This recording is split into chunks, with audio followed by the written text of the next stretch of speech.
Bueno, buenas noches. Damos el inicio a la actividad, le damos la bienvenida a todos. Y bueno, desde la Sociedad de Psiquiatría del Uruguay, en este año pensando en las actividades, pensamos en qué actividades pueden ser de interés y sobre todo estamos intentando como darle mucha fuerza a lo que es la interdisciplina, ¿no? Como para poder brindarle un mejor servicio a todos los pacientes, a todos los usuarios. Entonces, bueno, pensando en los trastornos del sueño, que son un motivo de consulta frecuente en psiquiatría, que muchas veces tiene que ver como parte de un síntoma más de trastornos mentales específicos, pero que otras veces al resolverse ese trastorno mental específico persiste o está únicamente esa sintomatología, fue que pensamos en hacer esta actividad sobre trastornos del sueño. La idea inicial era que estuvieran de psiquiatría, de neumología y de neurología. Le agradecemos desde ya a la doctora Peña y a la doctora Orellana que enseguida que les planteamos la actividad se mostraron súper entusiasmadas y dijeron que sí. Y bueno, y de psiquiatría vamos a contar con una psiquiatra que lamentablemente a último momento por problemas personales no pudo concurrir, pero nos parecía que estaba bueno no perdernos la oportunidad de poder contar con la doctora Peña y Orellana. Entonces, bueno, para comentarles un poco brevemente del currículum de la doctora Peña y Orellana previo a que empiece la actividad. Ten en cuenta que la doctora Peña es médica especialista en neumología, ex asistente de la Cátedra de Neumología Clínica y Laboratorio de Función Pulmonar de la Universidad de la República, diplomada en Medicina del Sueño de la Universidad Austral de Buenos Aires, diplomada en Rehabilitación del Paciente Respiratorio del Sanatorio Italiano de Buenos Aires, y que presenta publicaciones en revistas nacionales e internacionales y es posgrado de psico-neuroinmunoendocrinología de la Universidad Católica del Uruguay. Y de la doctora Cecilia Orellana, es médica especialista en neurología, diplomada en medicina del sueño y electroencefalografía clínica en la Facultad de Medicina de Montpellier de Francia, diplomada en neurofisiología clínica de la Universidad de la República, con publicaciones nacionales e internacionales, y es la presidenta de la Asociación del Sueño del Uruguay. Así que bueno, ahora vamos a escuchar sus presentaciones y le agradecemos a Gador.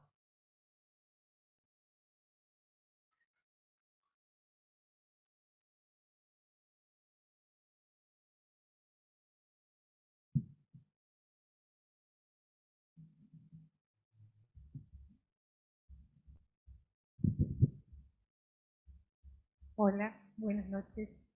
Gracias por la invitación. Para nosotros es un placer compartir con ustedes este tema que nos vincula a todos, ¿verdad? Que es el sueño. Realmente uno puede abordarlo desde distintas disciplinas. En realidad no es que puede, sino que debe abordar el tema del sueño desde distintas disciplinas. En esta presentación hoy voy a exponer sobre insomnio y comisa. Comisa, todos se quedarán pensando, ¿qué es Comisa? Bueno, es una entidad nueva, recientemente descrita, que asocia el insomnio con las apneas obstructivas del sueño. Esa es la gran novedad para la noche. Entonces, los puntos a tratar hoy, vamos a estar hablando de insomnio, vamos a estar hablando de Comisa, la definición, el abordaje, de las guías terapéuticas basadas en recomendaciones internacionales, y luego concluiremos con la presentación. Todos sabemos que el insomnio es una dificultad persistente del sueño, su duración, la consolidación o la calidad, que ocurre más allá de la existencia de adecuadas circunstancias y oportunidad para el mismo, y que se acompaña de un nivel significativo de malestar o deterioro de las áreas social, laboral, educativa, académica, conductual o entre otras importantes áreas del funcionamiento humano. Quise poner esta definición porque me parece que engloba mucho de ese insomnio. Realmente la definición en sí misma es muy amplia y como podemos ver, el insomnio no es propiamente del sueño, sino que tiene que ver con la vigilia, tiene que ver con la calidad de vida del paciente, ¿verdad? Esta entidad del insomnio está dentro de las enfermedades del sueño. Se describen más de 65 enfermedades del sueño de acuerdo a la clasificación internacional de los trastornos del sueño, y básicamente hay 7 grandes grupos. Las parasomnias, Los trastornos respiratorios del sueño, apneas obstructivas del sueño, apnea central, síndrome de hipoventilación, obesidad, trastornos del ritmo circadiano, desórdenes centrales como hipersomnolencia por narcolepsia o por hipersomnia, desórdenes relacionados a movimientos de piernas, síndrome de piernas inquietas, y el insomnio, que esta clasificación es una de las tantas clasificaciones de insomnio, crónico, de corta duración u otros. Pero también sabemos que existe el insomnio primario, el insomnio secundario, y hay otras nuevas clasificaciones también. Y bueno, después abarcamos los otros desórdenes respiratorios o no del sueño. En cuanto al insomnio, cuando vemos los datos de prevalencia y hacemos una búsqueda, vemos que es muy amplio, entre 5 y 50%. Y yo dejé este valor que me parece un poco como disparatado, porque en una publicación encontrás que el insomnio prevalece un 5% de la población y en la otra un 50%. En realidad la media es un 30%, lo que más o menos toda la literatura lo considera. Depende mucho de cómo se abordó estadísticamente este dato. Entonces, en los distintos trabajos hacen referencia a distintos números. Pero lo que sí queremos ver y destacar que es muy frecuente, que es una consulta muy habitual. Lo hacen en la atención primaria en salud, lo hacen con el psiquiatra, lo hacen con el neurólogo, lo hacen con el médico internista. Es decir, siempre el paciente va a recurrir muy frecuentemente a la consulta por insomnio. Afecta sobre todo mujeres, personas de edad media y avanzada, personas sometidas a cambios de turnos laborales, pacientes con otras enfermedades médicas o psiquiátricas, y tiene un carácter hereditario. En este trabajo lo traje un poquito para presentarlo. Es un póster que se presentó el año pasado en el Congreso de Neurología. Es un trabajo reciente, estadístico, nacional, uruguayo, de una encuesta realizada a 1000 pacientes, donde podemos ver que dentro de los trastornos del sueño, el más frecuente es el insomnio. Le sigue la broncopatía severa. Un 33% de los pacientes presentaban trastorno del sueño y dentro de estos el insomnio era el más frecuente. En cuanto a los resultados de la calidad del sueño, como podemos ver, allí vemos que un 30% de los pacientes encuestados tenían conciencia de que tenían una calidad mala del sueño. Y cuando vemos las conclusiones, este trabajo es el primero en examinar los hábitos y trastornos del sueño en una muestra amplia de la población uruguaya. La alta frecuencia declarada de trastornos del sueño es de un 33% de los encuestados, y esto tiene que ser un llamado de atención para el diagnóstico y tratamiento precoz de estas patologías, evitando el riesgo que las acompaña, así como también afectar la calidad de vida del paciente que la padece. Este trabajo fue realizado en el Hospital Maciel. La doctora Cecilia Orellana fue una de las coordinadoras del mismo.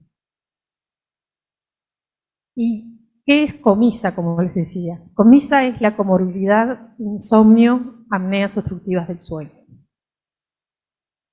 Entonces, es importante destacar que los trastornos obstructivos del sueño y el insomnio crónico son frecuentes, con una prevalencia, como decíamos, muy amplia. Cuando los asociamos a trastornos obstructivos, aumentan entre un 18 y un 42%. O sea que ahí estamos por encima de ese 30% que decíamos que globalmente era la prevalencia del insomnio. COMISA se asocia a mayor morbilidad o enfermedad cardíaca, metabólica y psiquiátrica, como los trastornos del ánimo, con un peor funcionamiento durante el día. En realidad, como es tan reciente que se ha diagnosticado esta enfermedad, hay tan poca cosa estudiada todavía, no existen pautas definitivas para el manejo de estos pacientes, y el abordaje de esta patología comórbida debe ser interdisciplinario. Básicamente, los pacientes con COMISA van a ir a nuestra consulta y van a estar manifestando que tienen fatiga, que tienen somnolencia diurna excesiva, que tienen dificultad para conciliar el sueño, que tienen dificultad en el mantenimiento del sueño o que tienen un despertar temprano, que roncan, que tienen apneas presenciadas por el esposo, por el familiar, por la pareja, ¿verdad? Que son pacientes que tienen dificultades en sus áreas de trabajo porque siempre están muy cansados, que están muy poco motivados, que tienen trastornos del ánimo. Entonces nosotros tenemos que ser muy exhaustivos a la hora de interrogar un paciente que viene y que nos manifiesta que no puede conciliar el sueño, que no puede mantenerse dormido durante la noche, y no verlo solamente porque esto es solamente un insomnio, sino que tenemos que ver un poquito más allá del paciente y pensar también, por lo menos interrogar 3 cosas mínimas. ¿Usted ronca? ¿Vieron que realmente usted deja de respirar y hace pausas si no está respirando? Eso nos va a orientar a la asociación con apnea obstructiva del sueño.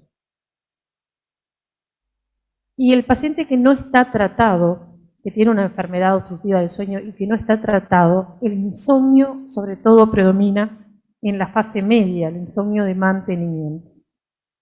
Allí. Pero también se presenta en la fase de conciliación o al despertar temprano, como decíamos en la mañana, al final del dormir. El diagnóstico. ¿Cómo vamos a plantear el diagnóstico de este paciente? El abordaje interdisciplinario. No solamente voy a ser yo la neumóloga que voy a ver el paciente que tiene, que ronca, que viene a mí porque lo manda otro colega, porque ronca, porque tiene apneas presenciadas, y bueno, doctora, te paso al paciente, sino que yo también voy a tener que examinar y pensar un poquito más qué otras cosas voy a interrogar cuando me hable que tiene somnolencia diurna excesiva. Entonces, la historia clínica debe ser muy exhaustiva. Como les decía, los síntomas que les mencioné antes, cuando vemos al enfermo y lo tenemos adelante, qué índice de masa corporal tiene, vamos a hacer un examen orofaringeo para ver qué malampati tiene, ¿verdad? Cómo es el cuello del paciente, es ancho, es corto, qué tipo, o sea, tiene predisposición para tener una apnea del sueño también asociada, porque capaz que el insomnio del paciente es por la asociación de las enfermedades. Y como vamos a ver más adelante, se agrava mucho. Entonces, tenemos algunas escalas, como el índice de severidad del insomnio, el índice de calidad de sueño de Pittsburgh, la escala de somnolencia de Epworth, son muy conocidas, están disponibles en Google, es fácil de llegar a ellas, y nos ayudan mucho y nos orientan mucho con alto valor predictivo positivo para el diagnóstico de la enfermedad. El diario de sueño, ustedes ya deben estar acostumbrados a pedirle a un paciente que tiene insomnio, es muy útil, ¿verdad? Porque realmente siempre se sobreestima el insomnio. Entonces, cuando se aplica el diario de sueño, llevamos ajustado un poquito más a la realidad de ese insomnio.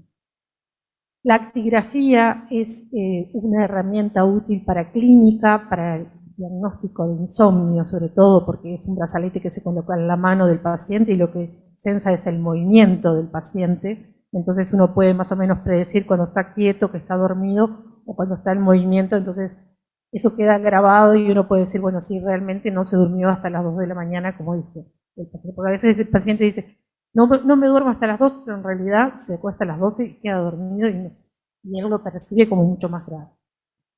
Y la polisomnografía nocturna es el método gold estándar para el diagnóstico de síndrome de apnea y hipopnea obstructiva del sueño. Tenemos otros estudios que son simplificados, que también nos ayudan mucho porque lo podemos hacer en el domicilio del paciente, ¿verdad? Como es la poligrafía respiratoria, pero bueno, estos son los diagnósticos de certeza de la presencia de apneas, establecer la severidad de las mismas, y de este modo nosotros después nos podemos orientar hacia el tratamiento del paciente. En el manejo clínico entonces del paciente con comista que se queja de insomnio, básicamente lo que decíamos, el interrogatorio, el diario de sueño, la actigrafía, los cuestionarios estos útiles que nos van a servir y nos van a orientar hacia el tratamiento, que básicamente está el tratamiento de insomnio. Tenemos algunos elementos que son, algunos tipos de tratamientos que son los tratamientos primarios, o sea, que tenemos que empezar por la terapia cognitivo-conductual de un paciente que tiene insomnio. Y luego ir a escalar un paso más si el paciente no responde a este tratamiento con hipnóticos. En el paciente que tiene síndrome de apnea e hipopnea obstructiva del sueño, el mismo paciente que tiene ambas cosas, también los elementos clínicos que mencionamos, los estudios que mencionamos, y el tratamiento también, el tratamiento fundamental para la apnea obstructiva del sueño es el CPAP, ¿verdad? La aplicación de presión positiva continua en la vía aérea que contrarresta esa resistencia aumentada en vía aérea, esa colapsibilidad que tenemos de la vía aérea y que nos va a determinar la presencia de apneas. Otros tratamientos, dispositivos de avance mandibular, estímulos de vía aérea superior y también en los casos más graves, la cirugía. O sea que los tratamientos, al inicio, estamos frente a un paciente, tenemos el diagnóstico de comorbilidad, síndrome de apnea obstructiva del sueño, insomnio, y vamos a pautar el tratamiento y vamos a tratar las dos cosas. Inicialmente con terapia cognitiva conductual, y si el paciente, la apnea del sueño es de grado moderado o severo, le vamos a colocar un dispositivo que es el CPAP. Esto está basado en todas las guías internacionales, europeas, la American College of Physicians, las españolas, las revistas de neuropsiquiatría también, la Sociedad Americana de Sueño. Es decir, en todos lados lo que vamos a encontrar es esto, que los pilares fundamentales del tratamiento de esta comorbilidad es el CPAP y la terapia cognitivo-conductual. Porque los pacientes tienen pobre adherencia al tratamiento con CPAP. Los pacientes que tienen insomnio asociado tienen muy pobre adherencia al tratamiento con CPAP. Eso también debe ser una alerta cuando, por ejemplo, a mí me pasa que viene el paciente y le diagnostico rápidamente el síndrome de apnea y hipopnea obstructiva del sueño y le pongo el CPAP, pero después no logro la adherencia y el paciente me dice, no, yo a la hora me lo saco porque me despierto. Entonces ahí tengo que entrar rápidamente a pensar que podemos tener un insomnio asociado y que hay que tratar el insomnio del paciente. Dentro de la terapia cognitiva conductual, eso lo manejan mejor ustedes que yo, que son del área de la psiquiatría, de la psicología, pautar la restricción del sueño. El sueño tiene que estar en la cama a las horas adecuadas y no un tiempo prolongado en cama, ¿verdad? El control de estímulos, no tener estímulos sonoros, ni auditivos, ni lumínicos en la habitación a la hora de dormir, la higiene del sueño, ¿verdad? Hasta qué hora vamos a hacer actividades que nos hiperexciten, hasta qué hora podemos tomar santinas, hasta qué hora vamos a hacer deporte. Eso también es muy importante, hacer una correcta higiene del sueño. Y vamos a indicar estrategias de relajación. Hoy por hoy las técnicas de mindfulness como que están en el tapete, ¿verdad? Pero lo que tenemos que hacer es controlar la ansiedad del paciente. La modalidad de aplicación de estas terapias cognitivas conductuales, que será un promedio de más o menos entre 4 y 8 semanas de tratamiento, puede ser personal, puede ser a través de telesalud o puede ser por vía digital. Y acá tenemos el paciente con su CPAP. Como decíamos, aplicamos ciclos de presión positiva continua en vía aérea. Claro, nosotros no nacimos con nada que nos cubra la cara, ni que usamos los lentes, como estoy viendo acá la doctora acá enfrente, y entonces te ponen los lentes y ya eso, o decís, uy, cuando tengo que empezar a usar los lentes. Imagínense lo que es dormir con algo que te sopla la cara, porque es la realidad, te sopla la vía aérea. Entonces, bueno, lleva su tiempo, hay que dedicarle tiempo para que el paciente tenga una buena adherencia al tratamiento. Hoy por hoy la tecnología nos ayuda un montón porque las máscaras son espectaculares, porque los equipos son insonoros, porque son asonoros realmente. Todo eso hace que, bueno, sea más amigable. Pero de todos modos, cuando el paciente no logra, como yo les decía, una buena adherencia, pensemos en esta comorbilidad que es el insomnio asociado. En cuanto al abordaje terapéutico, un poco vamos a hablar de los neurotransmisores, que también de eso ustedes saben muchísimo más que yo, pero los que mantienen la vigilia, la orexina, la histamina, noradrenalina, dopamina, serotonina, entre otras, y los fármacos que favorecen la vigilia, los que favorecen el sueño y los fármacos sedativos. Esto está tomado de la revista de neuropsiquiatría. Y luego tenemos los fármacos que promueven el sueño, los GABA, melatonina, adenosina. Y bueno, ahí tenemos el grupo de fármacos que favorecen la vigilia, los que favorecen el sueño, dentro de ellos los barbitúricos, las benzodiazepinas, que van a ver que ahí tenemos que ser muy cautelosos. Ojo con el uso de benzodiazepinas en pacientes que tengan insomnio asociado a síndrome de apnea y hipopnea obstructiva del sueño. Y otros fármacos, ¿verdad?, como la melatonina de liberación prolongada, que realmente es muy segura y es muy acertada a la hora de la elección de un tratamiento para el insomnio asociado a síndrome de apnea obstructiva del sueño.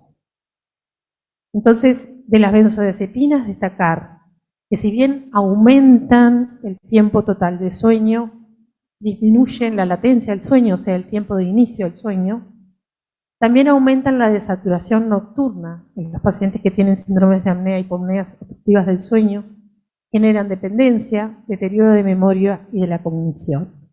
Entonces, no se recomiendan en los pacientes con comisa. Los hipnóticos sedantes no benzodiazepínicos, aquí tenemos al zolpidem, la esopiclona, entre otros fármacos, parecen tener un efecto mucho menos nocivo sobre la vía aérea respiratoria. Algunos estudios aleatorizados indican que el zolpidem no impide la eficacia de CPAP en pacientes con trastorno de sueño grave, un trastorno obstructivo del sueño grave. Mejora de forma objetiva y subjetiva la latencia del sueño, los despertares, la duración del sueño también. Entonces estas drogas serían como de elección en los pacientes cuando tenemos que decidir por una terapia farmacológica. Ya pasamos la etapa de la terapia cognitivo-conductual y ahora estamos abordando la terapia farmacológica para el insomnio. Las recomendaciones de los españoles y la FDA, que también después lo revisé y me olvidé de ponerlo allí, utilizan los hipnóticos solo cuando es imprescindible, con la mínima dosis eficaz, por un periodo no superior a 4 semanas. Fíjense que habitualmente los pacientes empezaron con zolpidem, viene el año siguiente y siguen tomando zolpidem, y después uno como que le da cosa y yo se lo voy a sacar, y si después se empieza a despertar de vuelta, entonces como que te genera toda esa duda. En realidad los trabajos dicen que son tratamientos cortos, y que estos fármacos, los hipnóticos no sedantes, no generan efecto rebote, que sí lo generan las benzodiazepinas. En especial hay que tener cautela entonces en los pacientes que tienen historia de abuso y de dependencia a otras sustancias que estamos agregando este tipo de psicofármacos. Los antihistamínicos usados como hipnóticos, es muy común escuchar decir que no tomes antialérgicos, te dan sueño, sí, porque atraviesan la barrera hematocefálica, y en realidad difeniramina y doxilamina serían los recomendados. El tratamiento a corto plazo del insomnio en adultos jóvenes y en pacientes pediátricos disminuyen los despertares nocturnos. Han sido estudiados en pediatría, eso es importante porque a veces también los niños tienen síndrome de apnea obstructiva del sueño y los niños se manifiestan durante el día no con síndrome de somnolencia excesiva, sino con hiperexcitación. Y tienen un desarrollo de tolerancia rápida. Eso hay que tener en cuenta con los antihistamínicos. Y la melatonina es una opción terapéutica adecuada en pacientes con comisa con alteración del sueño, del ritmo sueño-vigilia. Es de primera línea en pacientes mayores de 55 años con insomnio, con parasomnia y alteración del ritmo circadiano. Creo que esta droga realmente hay que tenerla en cuenta, hay que tenerla muy presente porque estamos hablando de una neurohormona, estamos hablando de un fármaco que es completamente inocuo y que realmente puede cambiar la vida de una persona, ¿verdad? Porque estas enfermedades de las que hablamos tienen mucho impacto en la calidad de vida del sujeto que padece esta enfermedad. Mejoran el tiempo de latencia del sueño, la calidad del sueño, sin alterar la estructura que se acompaña de mejor calidad de vida y alerta diurna. Y los antidepresivos también han sido estudiados, y trazodona, mirtazapina, dependiendo de su mecanismo de acción, mejoran la duración y mantenimiento del sueño, pero pueden aumentar la obstrucción de la vía aérea superior y empeorar la somnolencia diurna. Así que a la hora de la elección, bueno, la correcta evaluación del paciente, si está con un trastorno del ánimo muy importante, capaz que se beneficia de ponerle este tipo de fármaco, ¿no? Y estamos haciendo la cobertura del trastorno del ánimo, del insomnio, asociado a la apnea obstructiva del sueño. Los antipsicóticos como quetiapina, olanzapina o risperidona en realidad no se recomiendan. Entonces, ya llegando a las conclusiones, la asociación entre insomnio y síndrome de apnea y hipopnea obstructiva del sueño es un área de investigación importante, inexplorada, que debe estudiarse en profundidad. COMISA es una condición clínicamente relevante que requiere un enfoque integrado y multidisciplinario centrado en el paciente. El correcto tratamiento preserva la integridad del sueño y mejora la calidad de vida durante el día. Y se recomienda buscar comorbilidades en pacientes con síndrome de apnea obstructiva del sueño cuando sus síntomas persisten a pesar de que estamos con un tratamiento adecuado. Y estudiar pacientes con insomnio de mantenimiento que están tratados con terapia cognitivo-conductual o hipnóticos y no tienen una respuesta alterada, no tienen una respuesta esperada. Lo que debemos recordar, lo que nos tenemos que llevar hoy, es que el abordaje del paciente tiene que estar centrado en el paciente. Como vemos allí, básicamente, COMISA, ¿verdad?, tiene dos pilares fundamentales, la parte respiratoria y la parte psíquica. Y de allí un correcto interrogatorio, como decíamos, una buena historia clínica, un examen físico que nos oriente si tiene o no síndrome de apnea y hipopnea obstructiva del sueño, e indicamos CPAP, y si el paciente también tiene síntomas de insomnio, inmediatamente empezar con la terapia cognitivo-conductual y luego escalar en la necesidad de terapia farmacológica. Muchas gracias.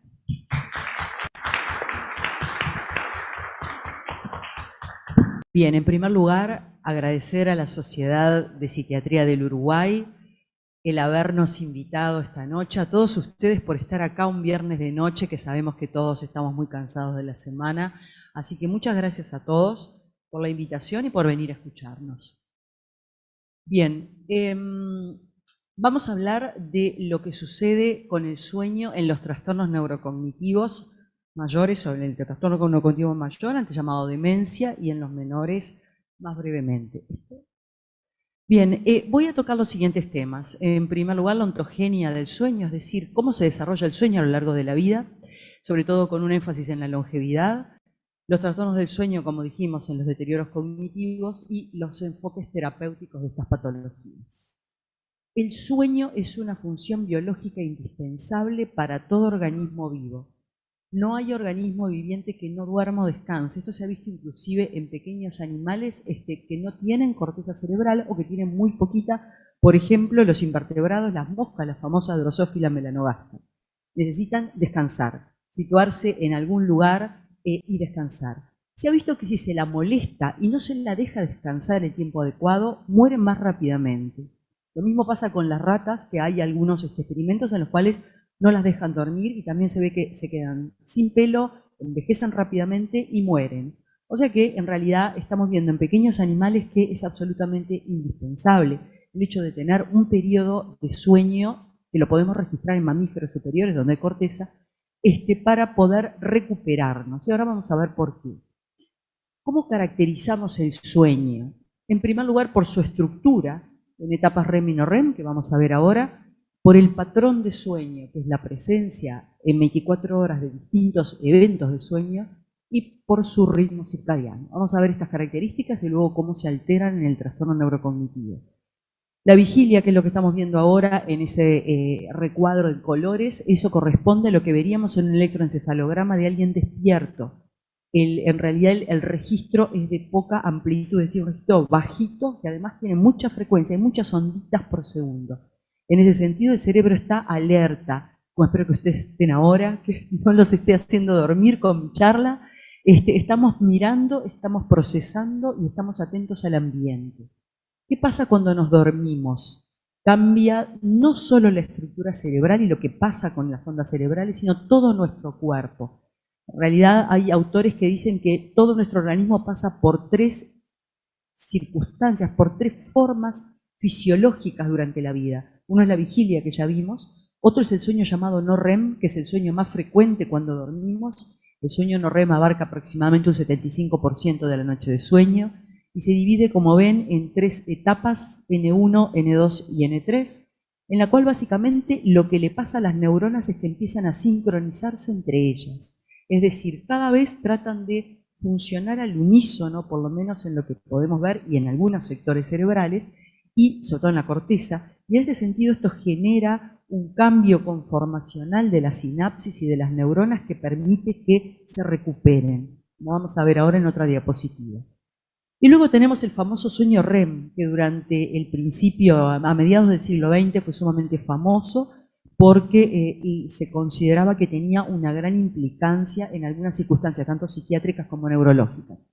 Básicamente el sueño REM se llama así porque hay movimientos de los ojos durante el sueño REM que se llaman movimientos oculares rápidos, ocupa un 25% en un sujeto normal, siempre hablamos de un adulto normal, ¿sí? Y es otra de las importantes etapas del sueño en la cual hay un cambio conformacional del organismo. No solamente lo que ocurre con los movimientos oculares y con una actividad cerebral, como ven, de baja amplitud y bastante alta frecuencia. Se parece un poco al estadio N1 o un poco a la vigilia. Entonces, otra vez como que de alguna manera nuestro cerebro entra en atención. Pero lo que es interesante es que esa atención, en lugar de estar volcada al exterior, como ocurre durante la vigilia, está volcada hacia adentro. Durante el REM lo que hacemos es procesar un montón de circunstancias de la vida, consolidamos la memoria y reprocesamos imágenes. Entonces, todas las etapas del sueño, porque también se consolida durante el sueño no REM, son muy importantes para mantener la homeostasis del cerebro, para mantenernos saludables y también para mantener otras funciones dentro del organismo, porque todo cambia, tanto el sistema cardiovascular, el respiratorio y demás sistemas, gastrointestinal, los riñones. Entonces tenemos un cambio conformacional del sueño completo en el organismo. Como decía, ¿cómo evoluciona el sueño a lo largo de la vida? Y acá nos acercamos al tema que era sobre todo el tema de la longevidad. Básicamente el sueño ocupa cada vez menos tiempo a medida que pasa nuestra vida. Cuando nacemos, los neonatos tienen mucha cantidad de sueños, sobre todo el que se llama sueño paradójico, que es el REM. Los franceses le pusieron sueño paradójico, paradojal, porque se parecía, como vimos las ondas, a la de la vigilia. Entonces, de ahí viene su nombre. Básicamente hay mucho sueño paradojal al principio de la vida, cuando somos neonatos, son niños pequeños. También hay mucho sueño lento, o sea, sueño no REM en las 3 etapas. Y la vigilia es menor. Y luego comenzamos a tener, a medida que pasa el tiempo, cada vez más periodos de vigilia y la cantidad de sueño disminuye, aunque en esta parece haber una pendiente más grande, en realidad no disminuye tanto, sobre todo en el adulto longevo, ya adulto mayor o geriátrico. Se considera ahora, dado que todos tenemos una prolongación importante de la vida que puede llegar a ser un poco peyorativo, entonces ahora se llaman los longevos. Los longevos sanos en realidad tienen una duración de sueño casi parecida a la de un adulto, pero no todos, como siempre hay una variabilidad interindividual importante. ¿Qué pasa con los patrones de sueño? Es decir, ¿cómo organizamos el sueño en las 24 horas? Aquí tenemos lo que pasa con el neonato, tiene un sueño que llamamos como un patrón polifásico. ¿Qué significa esto? Que tiene varios periodos durante el día en los cuales duerme. El niño duerme, se despierta, come un poco, se vuelve a dormir, y eso pasa durante el periodo de neonato. A medida que el niño crece, el sueño se vuelve bi o trifásico, que es, tiene una gran zona de sueño en la noche, pero luego hace siestas durante el día. A partir de los 4 o 5 años, hacer dormir a un niño es prácticamente imposible, porque en realidad su ciclo de sueño, su patrón de sueño comienza a cambiar, y entonces solamente tienen su ciclo más parecido al monofásico del adulto. Solo duermen de noche. Y el adulto obviamente duerme de noche, por supuesto se pueden hacer siestas y demás, pero estamos hablando del patrón normal general, ¿no? ¿Qué pasa con el adulto mayor o el longevo? Que comienza a redistribuir sus periodos de sueño de forma tal que, dependiendo un poco de sus características individuales, puede dormir en la noche, pero también puede dormir en el día, y esta redistribución ocurre debido a la senescencia cerebral y en los pacientes que tienen deterioro cognitivo, debido a los trastornos cognitivos directamente, una alteración dentro del cerebro que impide que se mantenga el ritmo circadiano y la organización de patrones a lo largo del día y de la noche con el tema del sueño. Así que una redistribución nuevamente cuando se es adulto mayor. Un tema muy interesante de la medicina del sueño es la cronobiología, es decir, cómo organizamos estos ciclos de sueño, cómo los organiza nuestro cerebro. Básicamente, probablemente ustedes hayan escuchado hablar muchas veces de que tenemos un oscilador central que le llamamos habitualmente reloj biológico.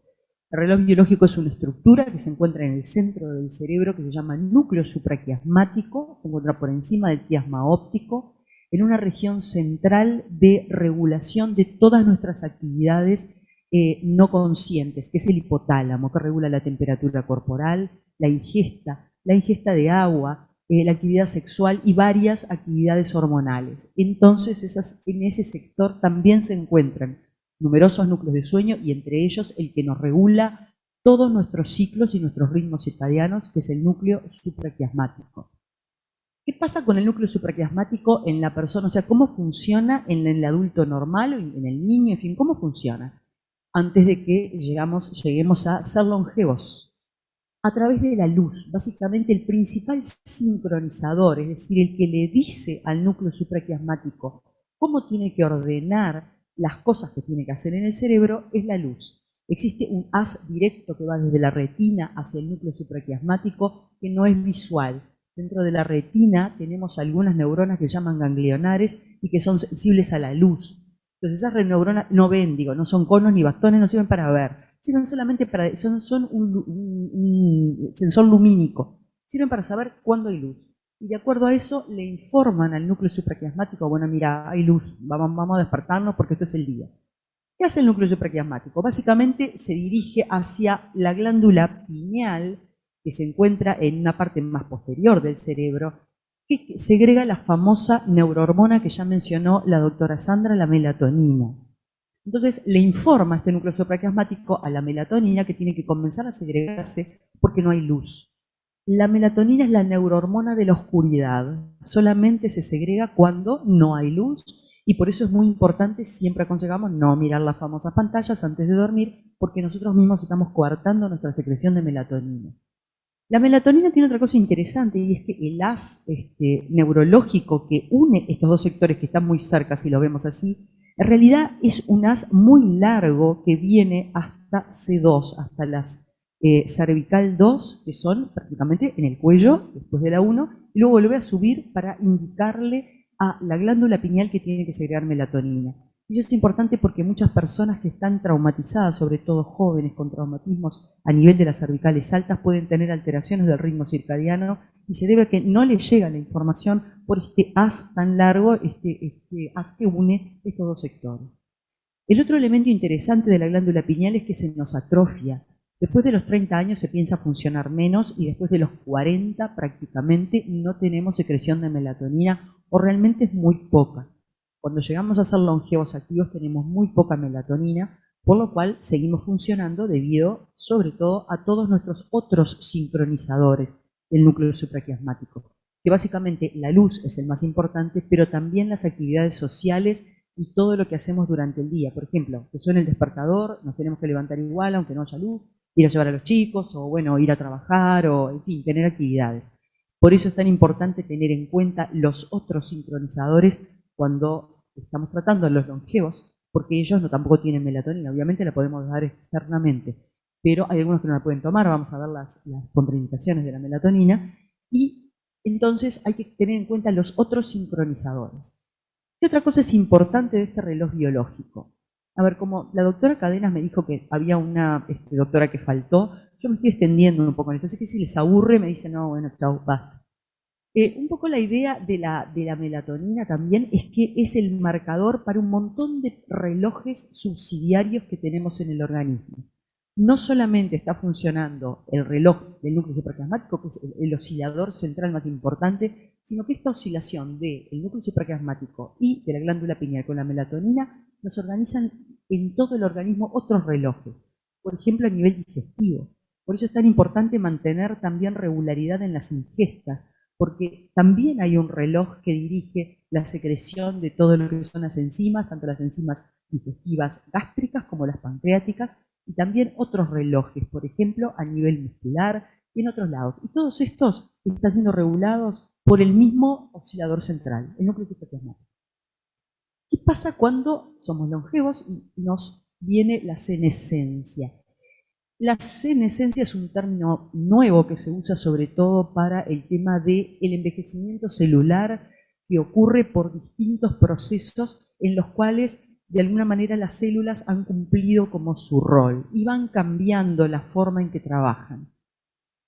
Con la senescencia del núcleo supraquiasmático, básicamente lo peor que le pasa es que disminuye la sensibilidad a la luz. Entonces, por más que iluminamos y tratamos de hacer el esfuerzo, no responde tanto como en un sujeto joven. Igual, obviamente, hay que hacerlo, como van a ver ahora, que vamos a hablar de cuáles son las recomendaciones, pero es menos sensible. ¿Qué hace esto? Obviamente, es menos robusta la señal que da la luz para que la persona comience a estar más despierta o al revés, para que se duerma cuando no hay luz. Hay una reducción de la amplitud del ritmo que genera este núcleo supraquiasmático y un avance de fase, es decir, tenemos los longevos senescentes tienen sueño más temprano, como ustedes saben, los pacientes mayores tienen sueño más temprano. Esto también ocurre por la senescencia de este ritmo circadiano. Y es interesante saber que el núcleo supraquiasmático y todos los relojes tienen un efecto cognitivo independiente del sueño. El efecto cognitivo no depende solamente de que se duerma bien, sino que también hay una regulación de nuestra cognición durante el día. Tenemos horarios del día en los cuales estamos cognitivamente más aptos. Y a veces eso depende de la persona también, y si tiene un ritmo tirando más bien a ser diurno tempranero, lo que se dice una alondra, o si tiende a ser más bien un búho, es decir, aquellas personas que les gusta acostarse tarde porque tienen esa variación normal en su ritmo circadiano. Bien, acá vemos este gráfico que es el ritmo de sueño de un sujeto joven normal. ¿Cómo regulamos el sueño en nosotros? Además, ¿qué hace el núcleo supraquiasmático? ¿Qué hacen otras organizaciones? El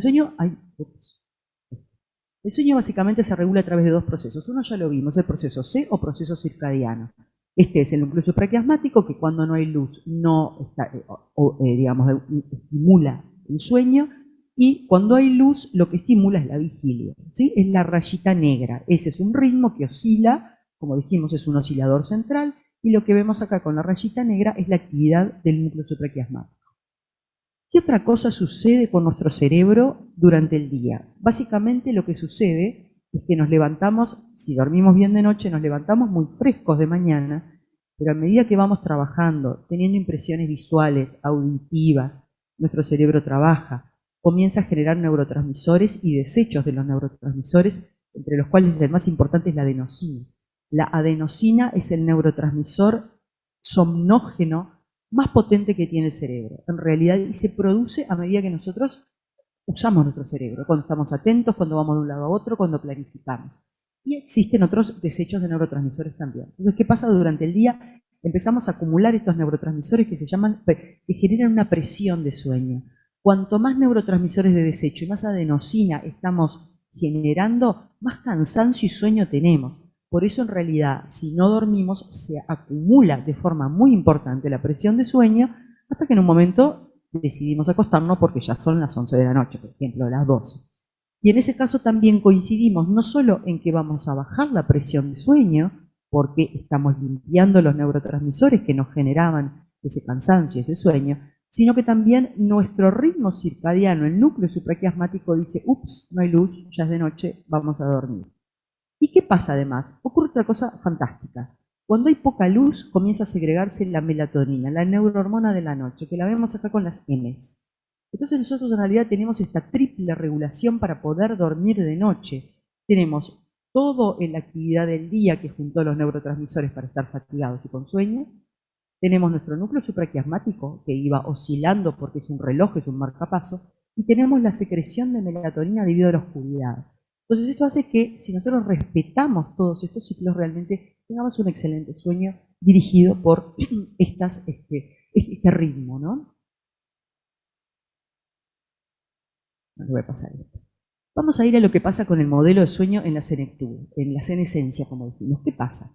En primer lugar, vamos a mencionar al envejecimiento normal. Hay factores predisponentes del cambio, es decir, hay un cambio que por un lado se puede deber a lo que llamamos la senescencia normal, en la cual, como dijimos, el núcleo supraquiasmático no responde tanto a la luz, nuestro cerebro ya tiene el uso de los años, por decir de alguna manera, igual que la artrosis, igual que tenemos las articulaciones que no son las mismas, igual que nos salen canas, de la misma manera, tenemos el envejecimiento normal cerebral, y lo que hace en primer lugar es disminuir la amplitud de aquellas ondas lentas de sincronización. No es que no existan en el adulto mayor, sino que disminuyen la amplitud. Básicamente porque se nos murieron algunas neuronas, y entonces ya tenemos menor cantidad de neuronas para producir aquellos ritmos sincrónicos. Disminuyen los usos de sueño, que es un grafoelemento característico que vemos en el electroencefalograma, y el avance de fase. Digamos que esto es el envejecimiento normal que una persona longeva, sin ninguna otra patología, podría más o menos irlo llevando con algunos tipos de normas de estilo de vida. ¿Qué pasa con el envejecimiento habitual? Se nos unen otras patologías comórbidas, no solo el comisa que nombraba la doctora Peña, porque aumentamos de peso, empezamos a roncar, los músculos faríngeos son más flojos, están más blandos, y eso hace que tengamos un colapso de la vía respiratoria más frecuente, sino que además hay una pérdida de movilidad, muchas veces, como decíamos, por la artrosis o por otras circunstancias, y entonces también tenemos otro factor precipitante de alteraciones del sueño. ¿Por qué? Porque si nos damos vuelta y tenemos una artrosis y nos duele, nos despertamos de noche. Porque si tenemos mayor dolor por cualquier otra patología, vamos a despertarnos más frecuentemente o dormir menos o no nos podemos dormir. Y trastornos del sueño que los vamos a ver directamente como trastornos del sueño. Y el otro tema importante, sobre todo en la senectud, es los efectos perpetuantes psicosociales, que es el aislamiento social. Nuestra sociedad del siglo XXI, con toda la cantidad de avances que tenemos tecnológicos, tiende a aislarnos. La gente mayor en general vive sola, a veces tienen menos contactos, a pesar de que parecería que podrían tener muchos más, que la digitalidad, que todo los puede unir, pero en realidad antes estaban las familias nucleares, de repente los hijos vivían con los abuelos, ahora es difícil que lo hagan. Muchas veces hay aislamiento social, soledad, inactividad, hay mucha gente que se jubila y ya no saben qué hacer, les pasa frecuentemente más al sexo masculino, pierden como aquella sensación de autovaloración, yo soy lo que hago y no yo soy yo. Entonces, todas esas cosas son factores perpetuantes sociales que también cambian el sueño, porque muchos de los pacientes nos dicen, bueno, no tengo que trabajar, así que ¿para qué me voy a levantar a una hora determinada? Y se quedan todo el día en la cama, o toda la mañana, tratando de recuperar un sueño perdido en la noche, siendo que no logramos recuperar ese sueño y el sueño diurno no tiene la misma calidad que el nocturno. O sea que en realidad esto luego hace un círculo vicioso de trastorno del sueño por las propias factores perpetuantes. Y a qué lleva básicamente al insomnio, sobre todo en el deterioro cognitivo, en la depresión y también a la presencia de somnolencia diurna que puede acompañarse de trastornos cardiovasculares y de caídas. Aquí lo que estamos viendo es un registro, son dibujos, no son reales, de una gráfica de cómo dormimos en la noche. Habíamos hablado de aquellas etapas, de la 1 a la 3, la 4 ya no existe más, ahora se han fusionado las dos en las nuevas clasificaciones, el sueño REM, que son estos negritos acá arriba, y arriba del todo la vigilia. Esto es lo que nos muestra en un gráfico, es cómo oscilaron esas etapas durante la noche. El gráfico se llama hipnograma. ¿Qué vemos en el adulto joven? Básicamente que demora poco en dormirse. Y cuando se duerme rápidamente en etapas profundas, 3 y 4. Luego pasa a un pequeño REM, vuelve a repetir etapas profundas y a medida que pasa la noche tiene menos etapas profundas y más cantidad de sueño REM. El sueño REM en el adulto joven predomina en la segunda mitad de la noche. Y en el adulto común también. Predomina en la segunda mitad de la noche y hay pocos despertares, que son estas rayitas que van hacia la vigilia.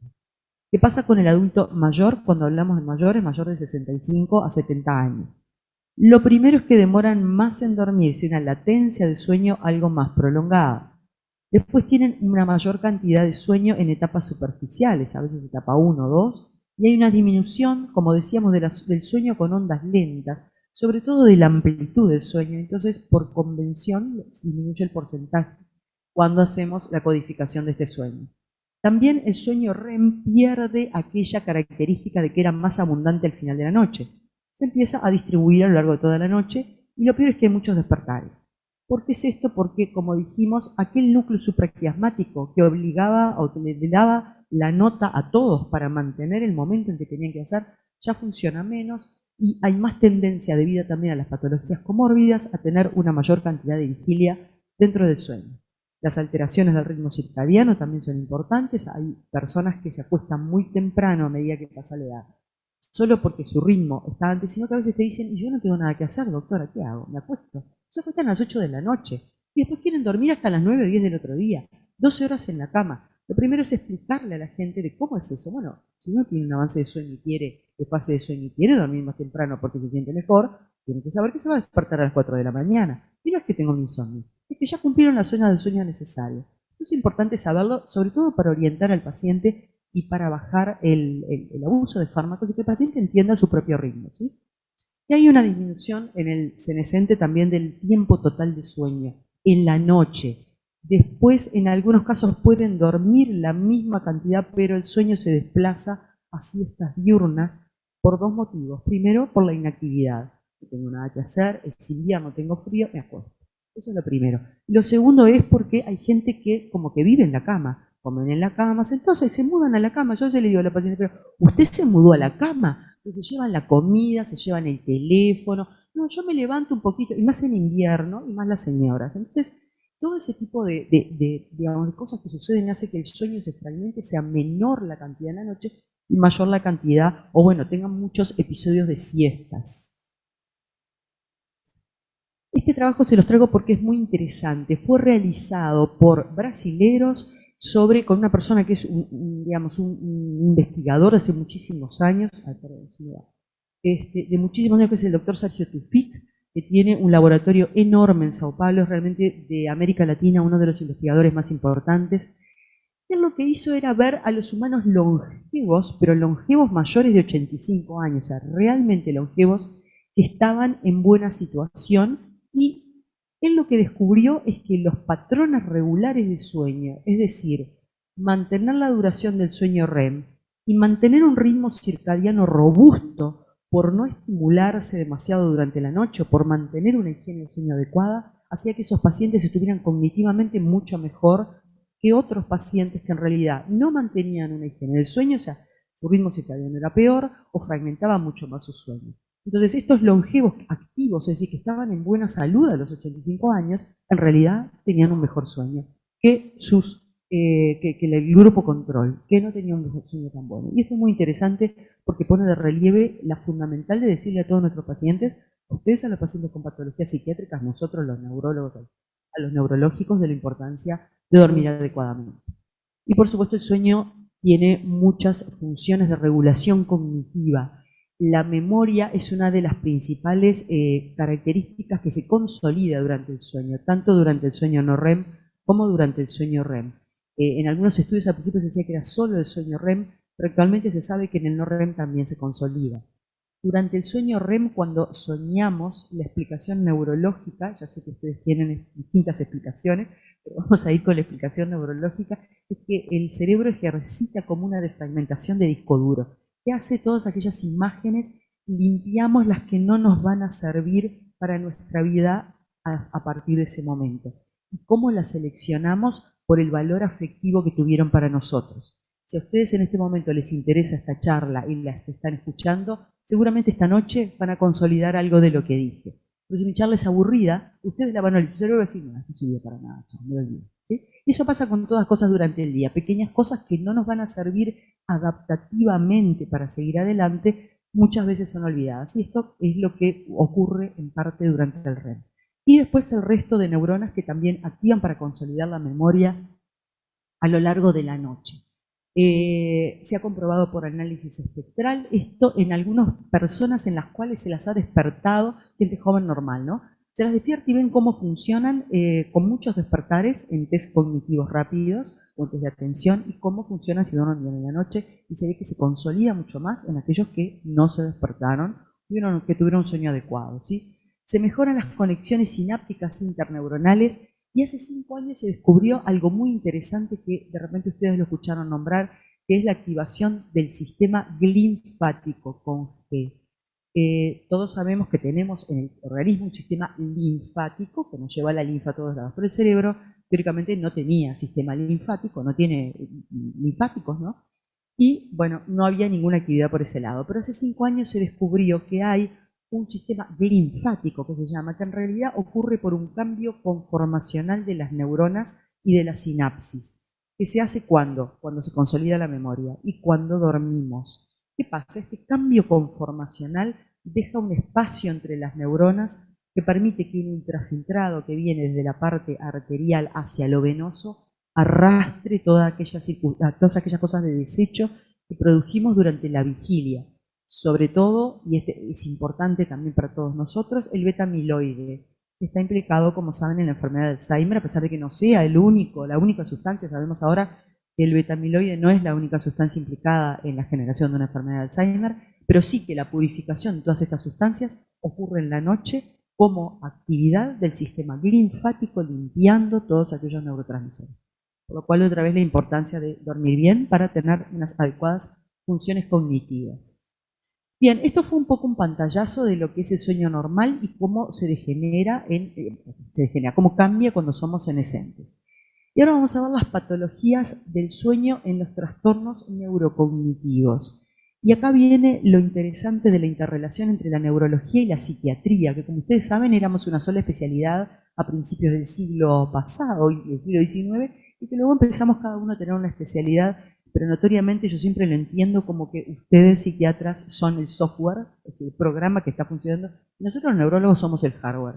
Pero ¿qué pasa si tenés un hardware que no te está funcionando? Si tenés un disco duro viejo que no funciona bien y le pones un Windows 11, ¿no funcionará el Windows 11? No. Así que siempre necesitas el hardware. Lo mismo si tenés un hardware espectacular, pero no llegaste a tener un buen programa, no tuviste un conocimiento, no tuviste una serie de desarrollos, por ejemplo en el neurodesarrollo del niño, tampoco te va a servir aquel hardware tan bueno. Entonces esta es una interrelación interesante y en base a esas imágenes que vamos a hablar de las patologías del sueño en los trastornos neurocognitivos.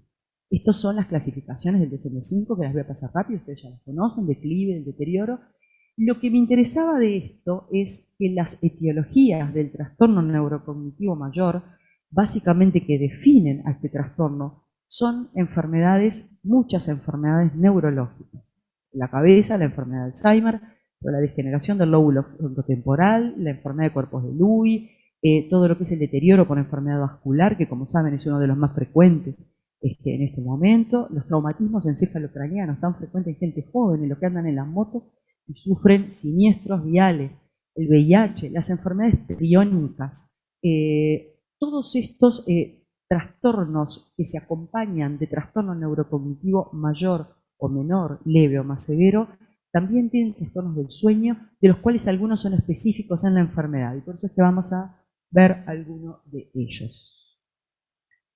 En general, en el trastorno neurocognitivo mayor, lo más frecuente, obvio, es el insomnio, los cambios en el patrón de sueño, hay despertares y fragmentación, trastornos del ritmo circadiano, somnolencia diurna y distintas parasomnias, que son eventos patológicos que ocurren durante el sueño sin tener una duración de todo el sueño. Es un evento que ocurre y luego no ocurre más. Entre ellos el trastorno de conducta REM es el más famoso. El trastorno crepuscular no es un trastorno propiamente dicho, no está codificado por el DSM-5 ni tampoco por la Clasificación Internacional del Sueño. Lo voy a mencionar brevemente porque es muy frecuente. Las pesadillas, el síndrome de piernas inquietas y el SAOS, es decir, el síndrome de apneas del sueño, que son los trastornos de sueño más frecuentes en estos pacientes. ¿Qué decir del insomnio? Bueno, ustedes lo conocen también como yo, ¿verdad? Básicamente ya la doctora Peña se refirió a esto. Me parece interesante que es una queja subjetiva. Hay una insatisfacción personal por la calidad o la duración del sueño. ¿Qué significa esto? La doctora lo mencionó, hay pacientes que dicen que no duermen nunca. Yo tengo pacientes que dicen, yo hace O sea, nada, no duermo nada. ¿Qué pasa con esos pacientes? Tienen lo que se llama un insomnio paradojal, que no se asocia siempre a trastorno neurocognitivo mayor. Yo acá estoy un poco agregándoles otras características del sueño que no necesariamente están en los dementes, ¿no? El problema es que no siempre el cerebro es muy preciso para darse cuenta de cuándo duerme. Y les voy a dar un ejemplo que lo van a entender inmediatamente. Si ustedes están una noche cansados mirando Netflix, en una serie que les encanta, de golpe tienen sueños y se empiezan a quedar dormidos. ¿Cuándo se dan cuenta que se quedaron dormidos? Cuando se despiertan y dicen, uy, ¿esto qué pasó? Y esto está con esto y yo no entendí nada, ¿y cuándo es? Y vuelven para atrás. Pero el momento que ustedes se quedaron dormidos, ese segundo en el cual cambiamos de la vigilia a la N1 o al N2, realmente no somos muy precisos en darnos cuenta. Y hay cerebros que se tienen tan fragmentado el sueño, se despiertan tantas veces, que en realidad piensan que están siempre despiertos y no es así, están durmiendo. Pero bueno, esta es la clasificación entonces de la insatisfacción por la cantidad o calidad del sueño, con las dificultades que ya sabemos para iniciar o mantener el sueño, con disminución de la calidad, con despertares precoces que se asocian de forma no patognomónica, pero muy frecuente a la depresión, ¿verdad? La depresión está muchas veces asociada a despertares precoces y provoca repercusión diurna. Esto es un registro actigráfico de sueño comparando en el A un adulto joven y en el B un adulto mayor. Básicamente un actígrafo es como un Fitbit, es una especie de reloj que se lleva en la muñeca durante 15 días o durante una semana, según el estudio que se quiera hacer, y tiene, además de sensores en 3 direcciones, que son acelerómetros, o sea, cuando movemos los brazos así, ellos saben si los movimos así, así, y con eso hacen un algoritmo para ver el movimiento, sino que también tienen sensores de luz, entonces saben cuándo apagamos la luz, y sensores de temperatura tienen algunos, depende del tipo de actígrafo. Básicamente lo que queremos saber es, no solo con la polisomnografía, que me da la información de una noche, y aparte es incómodo, hay que estar pegado con todos los electrodos, sino que lo que sé es qué hizo esa persona durante 15 días en el día y la noche. Las liñitas negras es cuando el actígrafo no se movió, o sea que la persona estaba durmiendo, y todo lo blanco cuando está despierto. Fíjense lo que pasa con el adulto joven. Básicamente se duerme un poco más tarde, a veces más temprano, pero en general más tarde, y duerme toda la noche. La línea negra es sólida. ¿Qué significa? No se movió, o se movió muy poquito, está durmiendo toda la noche. Fíjense lo que pasa con el adulto mayor acá abajo. Primero, se duerme bastante más temprano. El adulto joven empieza su sueño por acá atrás y el adulto mayor está tempranito en la cama. ¿Qué pasa? La línea, en lugar de ser continua hasta la otra mañana, como ven, tiene unos huequitos blancos, lo cual significa que ese paciente se despertó y empezó a mover el brazo. De repente se levantó a orinar. De repente se despertó y se sentó en la cama. Algo hizo, no sabemos qué, pero sí fragmenta su sueño. Esto es lo que famoso decimos fragmentación del sueño. Se despierta y se mueve. Esto es muchísimo más frecuente, como ven, en los pacientes adultos mayores que en el joven. Y esto de acá corresponde a las siestas. Acá el paciente se despertó bastante temprano, ¿no? Dicen que el adulto mayor dormía un poco más. Él se despertó bastante temprano, se quedó despierto, pero después durmió siesta en algún momento, ¿sí? Entonces eso también nos cuenta sobre la fragmentación a lo largo del día, los despertares nocturnos, la somnolencia diurna y el trastorno del ritmo circadiano. Todo eso lo podemos sacar como conclusión mirando el registro actigráfico. ¿Qué otras patologías se pueden presentar en el adulto mayor y en el paciente con trastorno neurocognitivo mayor? Una enfermedad que es sumamente frecuente en todas las personas, en todos los longevos, pero que en el trastorno neurocognitivo predomina por el tema farmacológico. Que viene a ser secundario de los fármacos que se usan, que es lo que se llamaba antes el síndrome de las piernas inquietas. Actualmente tiene el siguiente nombre, enfermedad de Willis-Ekbom. Básicamente esta enfermedad se expresa por una necesidad imperiosa y urgente de mover las piernas con un ritmo circadiano. Esto habitualmente, sobre todo al inicio de la enfermedad, se presenta de noche o de tardecita. Empieza de tarde y de repente cuando el paciente se va a acostar, sobre todo en aquellas señoras o personas que se acuestan muy temprano y quedan horas mirando la tele quietitas en la cama, de repente no pueden empezar a dormir porque tienen parestesias, unas sensaciones raras. Nunca es un dolor ni un calambre, no es una polineuropatía. Es una sensación rara en la pierna de que la quieren mover. Si intentan dejarlas quietas no pueden, la pierna se les mueve, se quieren mover las piernas. Y después de que las mueven, esa sensación disminuye. Pero ¿qué pasa? Cuando es muy grave, esta persona se levanta a caminar porque no puede aliviar la sensación. Muchos no saben explicarlo bien. Yo no me puedo dormir porque tengo algo. me doy vuelta en la cama, y cuando uno empieza a indagar qué les pasa, llega a que en realidad tienen que mover las piernas. Pero a veces tienen que moverla tanto rato, en realidad no se duermen rápidamente, o si se despiertan, vuelve a aparecer este síndrome de las piernas inquietas, ¿sí? Siempre cuando la enfermedad inicia con ese ritmo circadiano en la noche. Si es muy grave, después se vuelve durante el día y pierde un poco esa ritmicidad circadiana. Pero en general, en el adulto con trastorno neurocognitivo puede ser idiopático, es decir, sin causa, pero habitualmente se unen a otras patologías y a otras circunstancias. Por ejemplo, insuficiencia renal que puede tener estos pacientes, hipoferritinemia, hierro bajo por distintas circunstancias, fármacos. Yo les diría que mi experiencia clínica en el paciente adulto mayor, en el senescente, en los trastornos cognitivos mayores, lo más frecuente es los fármacos porque los neurolépticos dan mucho trastorno de las piernas inquietas. Y pueden agregarse otras neurosis, en fin, como ansiedad o depresión de distintos grados en este trastorno neurocognitivo y, por lo tanto, agravar o presentar o asociarse al síndrome de las piernas inquietas. Ya hablamos de las apneas del sueño, que habló la doctora Peña, no voy a dirigirme a esto, y les voy a hablar de algo interesante que nos llega tanto a ustedes psiquiatras como a nosotros neurólogos, que es una parasomnia especial. Esta parasomnia ocurre durante el sueño REM y se llama trastorno conductual del REM. Es una parasomnia de descripción relativamente reciente, es decir, se habrá descrito alrededor de los años 1980, porque es algo que todavía aparecen cosas de estudio. ¿Y qué le pasa al paciente con trastorno conductual del REM? Está reconocido tanto por el DSM-5 como por la Clasificación Internacional de Trastornos del Sueño. Básicamente son hombres, es más frecuente en hombres, están durmiendo correctamente con su señora y de golpe esas personas presentan un ensueño, una actividad onírica en la cual característicamente están enfrentados a un peligro.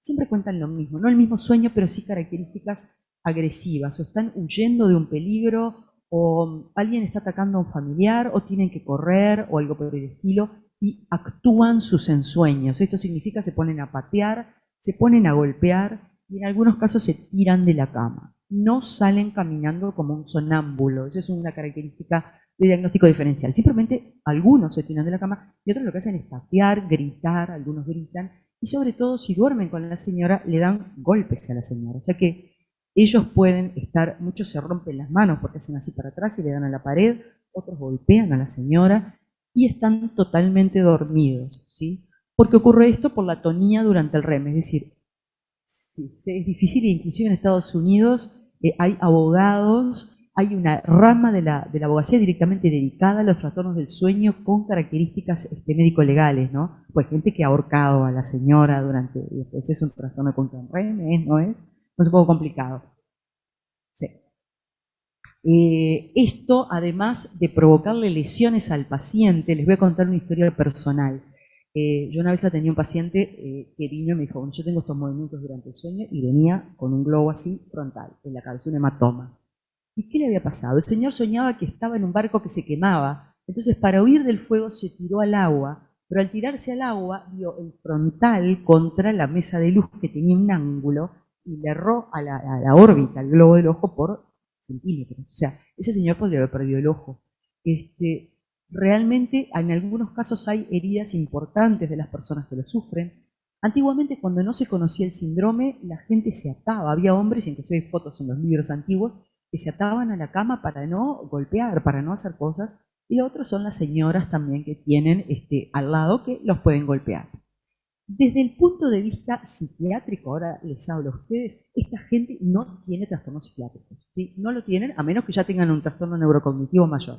Pero puede ser que les empiece de forma aislada, y lo que es interesante es que es un marcador de enfermedades neurodegenerativas acompañadas de trastorno mayor después, que ahora se los voy a mostrar.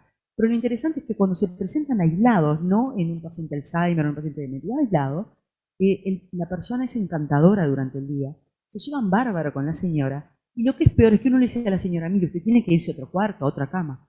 No, pobre, yo lo voy a salvar de que él nos siga golpeando de noche. Entonces las mujeres no duermen, generan un insomnio, para estar mirando al marido a ver si en algún momento va a empezar a dar esos golpes, para todos lados. Así que hay una psicopatología, que eso deberían analizarlo ustedes, de la pareja, en la cual la mujer lo quiere proteger de aquellos ensueños sin atonía.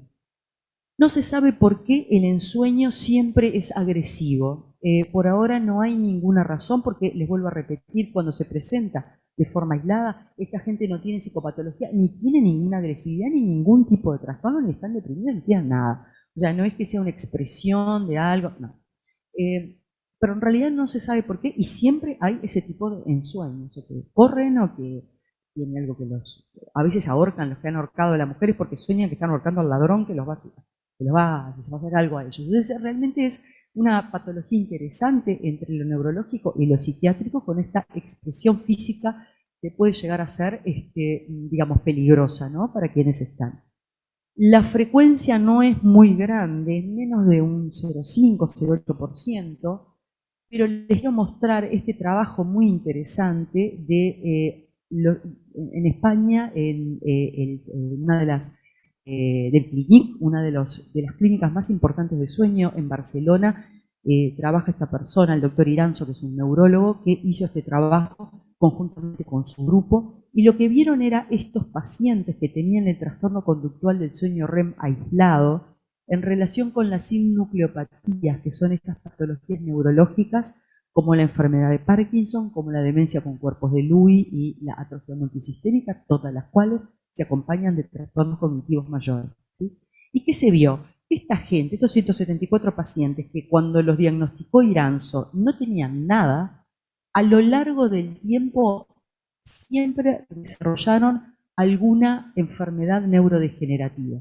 A los 5 años un 33% de los pacientes habían desarrollado alguna de estas enfermedades, 76% a los 10 años y 91% a los 14. Y en 15 años todos tenían alguna enfermedad neurodegenerativa. Así que si tienen algún paciente que los va a ver con esta manifestación nocturna y ustedes dicen, no, pues usted está bien, no tiene nada, yo qué sé qué será eso, hay que hacerlo registrar y ver si si le falta la atonía durante el REM. Es decir, durante el REM nosotros tenemos los músculos completamente desaferentados. Por eso no actuamos los ensueños, nos quedamos quietitos, estamos soñando cualquier cosa, que volamos, que nos tiramos, lo que venga, pero el cuerpo está totalmente paralizado porque hay como una especie de quiebre de todo lo que es el control muscular, prácticamente a nivel del bulbo para abajo. Pero esta gente no tiene eso, le falta ese control que nos deja atónicos, es decir, no atónitos, sino atónicos, sin tono, a todos nosotros durante el sueño, ¿tá? Y se ve que toda esta gente lo que hace es desarrollar, luego de un tiempo, estas enfermedades. Sobre todo la que se desarrolla más frecuentemente es la demencia con cuerpos de Lewy, ¿tá? Que en la presentación tiene mucho trastorno psiquiátrico tipo de alucinaciones, de paranoias que se expresan sobre todo durante la noche, de confusión, pacientes que niegan su enfermedad. O sea, al principio es un poco de difícil diagnóstico y sobre todo van a ustedes antes que a nosotros. Cuando empiezan a presentar los trastornos extrapiramidales es cuando llegan al neurólogo, pero muchas veces van al psiquiatra previamente. Y esta gente que empezó con eso puede presentar esta demencia a cuerpos de Lewy un tiempo después, o enfermedad de Parkinson o atrofia multisistémica, que es una atrofia de varios núcleos cerebrales que está asociada no solo a parkinsonismo, sino a veces también a síndromes cerebelosos, inestabilidades y también a síndromes disautonómicos. Entonces, esto es importante porque hay que reconocerlo para saber que puede evolucionar en el tiempo a un trastorno conductual. Acá está brevemente en un registro de polisomnografía. Acá ven el sueño REM. Esto es un electrooculograma que se coloca durante la polisomnografía completa. Y lo que ven estas rayas para arriba y para abajo son los ojos de la persona, están haciendo así, pim, pim, pim, que es lo que diagnostica el REM, ¿sí? Estos son los famosos movimientos oculares rápidos que no ocurren en las etapas no REM. Y aquí está el registro de la pierna izquierda y de la pierna derecha. ¿Y qué se ve? Durante el REM no deberíamos mover nada porque tenemos la atonía, pero esta gente lo mueve, con lo cual estamos diagnosticando la pérdida de la atonía en REM, ¿sí? No todo el mundo es fácil de diagnosticar porque en realidad, de acuerdo a la Asociación, a la Academia Americana del Sueño, que es la que da todas las pautas para leer las polisomnografías, para interpretarlas, la cantidad de episodios de falta de atonía tiene que cumplir determinadas normas. Entonces, tenía una cosa muy importante, pero yo he recibido pacientes que tienen clínicamente trastorno de conducta en REM y cuando los registramos queda un poco la duda porque no vemos todos los movimientos que debería haber. A veces se repite la polisomnografía y si no se espera un tiempo para ver la evolución y ahí se vuelve a repetir para comprobar realmente que sea esta patología. Bien, lo otro que se presenta es el síndrome de avance de fase de sueño. Como dijimos, los pacientes con deterioros cognitivos tienen sueño antes y tienen un sueño que está, digamos, no tiene aquella robustez circadiana como tiene la persona más joven, el longevo activo. La senescencia del núcleo supraquiasmático, la senescencia, como dijimos, del núcleo supraquiasmático puede ser una de las causas. La disminución de la secreción de melatonina, que como dijimos es aquella neurohormona tan importante para dormir. Hay algunas mutaciones de los genes del reloj, entre ellos el PER2. Y hay que hacer un diagnóstico diferencial con un insomnio de mantenimiento, porque a esta gente lo que le pasa es que como se acuesta a las 8, se despiertan a las 3 de la mañana. Y no vienen con la queja de yo me duermo a las 8. Vienen con la queja de yo me despierto a las 3 de la mañana. Y uno empieza a pensar, bueno, tal, y le pregunta, y después de un rato sale aquello, no, claro, yo me estoy acostando a las 9. Entonces hay que hacer ver eso. Y también puede haber depresión, y por eso hay una clinofilia muchas veces. En realidad no duermen, se acuestan porque, bueno, pues porque están deprimidos, como ustedes saben mejor que yo, la preferencia por algunos por permanecer en la cama. Bien. El Sundowning, o síndrome vespertino, crepuscular o del ocaso. Esto en realidad no se considera todavía una patología. Increíblemente no está listada en el DSM-5 ni tampoco en la Clasificación Internacional del Sueño. Sin embargo, es un hecho muy frecuente por el cual se consulta neurólogo en los pacientes con trastorno cognitivo y seguramente ustedes también se les han quejado, sobre todo los familiares. Y una cosa importante de internación, no domiciliaria, sino en algún lugar especial de los pacientes dementes, porque presentan este cuadro en el cual básicamente lo que les pasa es que tienen alteraciones conductuales cuando baja el sol en la noche. Alteraciones conductuales que sobre todo son una deambulación. Hay esos pacientes que empiezan a caminar de un lado para otro, pim, pim, pim, no dejan a nadie en paz. Tuve un paciente que lo que hacía era sacaba todas las cosas del cajón porque las iba a ordenar a las 3 de la mañana, despertaba a todo el mundo, a los vecinos, gritan, deambulan, y realmente es un problema importante para la familia, ¿sí? Hay desencadenantes específicos del Sundowning, específicamente que no haya mucha luz temprano, es decir, ahora que anochece medio temprano, si no tienen luz ellos ya empiezan a fabular o tienen alucinaciones.